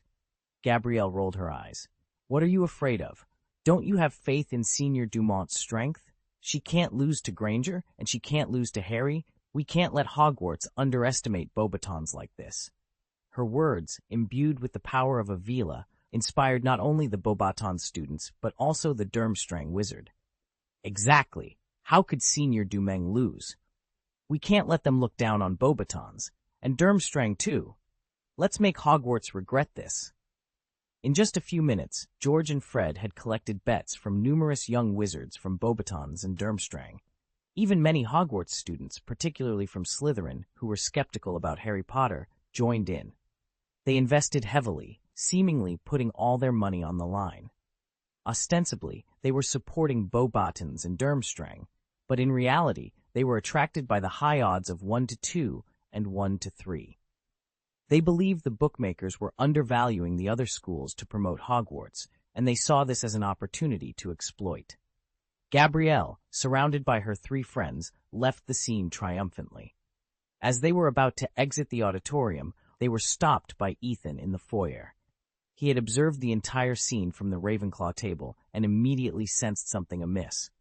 "How many of you are there?" Ethan looked at the 4 girls, shaking his head in disbelief. Then, turning to the silver-haired girl, he said, "Gabrielle, you're their backer, aren't you?" "Hey, how did you figure that out?" Gabrielle stuck out her tongue and admitted it immediately. "Nonsense. Sirius invited me to give private tutoring sessions over the past half-month. In addition to Hermione and your sister, I've also been tutoring Harry. Do you think I don't know his capabilities?" Ethan shook his head, a look of everything is under control on his face. Moreover, who do you think provided the capital for opening the betting market? Who do you think set these odds? This revelation was a direct confrontation with the mastermind behind the scenes. Wow, I thought Gabrielle Danto was clever enough to earn some pocket money, but it turns out the real genius is here, Astoria said, looking at Ethan with admiration. Despite being born into a pure-blood family and being kind-hearted, she appreciated this savvy way of making money. To her, the real skill was in controlling the betting market, a strategy Ethan seemed to have mastered effortlessly. Ethan couldn't help but feel a mix of amusement and bewilderment. I dared to set these odds because I understand their strength. How could you be so bold? Aren't you afraid of losing everything? After a moment of contemplation, a realization dawned on him. Someone must have leaked the information about me training Harry. His gaze shifted between Ginny and Luna, questioning them. After a brief hesitation, Luna raised her hand, admitting her role. I knew it was you, Ethan said, his tone laced with affect, ion rather than accusation. He recognized that despite Ginny's outward vivacity, she wasn't as daring as Luna in such matters. Turning his attention to Gabrielle, Ethan inquired, You took the risk of acting as a trustee for them. How much did they pay you? Gabrielle quickly responded, They wanted to give me money, but I refused it. Ethan was puzzled. So you helped them for free? Out of sheer altruism? Before he could probe further, Gabrielle clarified, Of course not. We were after a commission. Ethan was taken aback by the sophistication of their plan. Gabrielle proudly explained that the 30 galleons were a collective contribution from the 4 of them, with plans to reclaim it through Ginny's connections. Ginny, being the biological sister of the twins, was the natural choice for this task. Astoria added that she had suggested sharing the profits from their scheme. Luna, with a hint of melody in her voice, stated, Since we provided the insider information, we're entitled to 70% of the earnings. Ethan listened to the girls' explanation, impressed by their ingenuity. They had learned about Harry's training through him, created an information gap, and then exploited this to set up a betting game in collaboration with Lee Jordan and the Weasley brothers. The scheme was simple, yet effective. They crafted the game to exploit the biases of Beauxbatons and Durmstrang wizards, enticing the more astute spectators to spot the loopholes in the odds. People tend to trust their own discoveries over what they're told.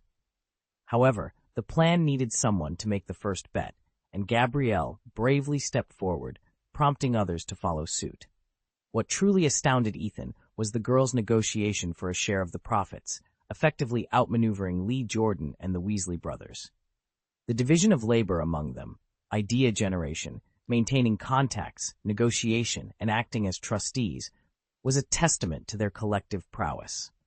Ethan couldn't help but admire their ability to orchestrate such a scheme, acknowledging that their talents made them worthy of being considered geniuses.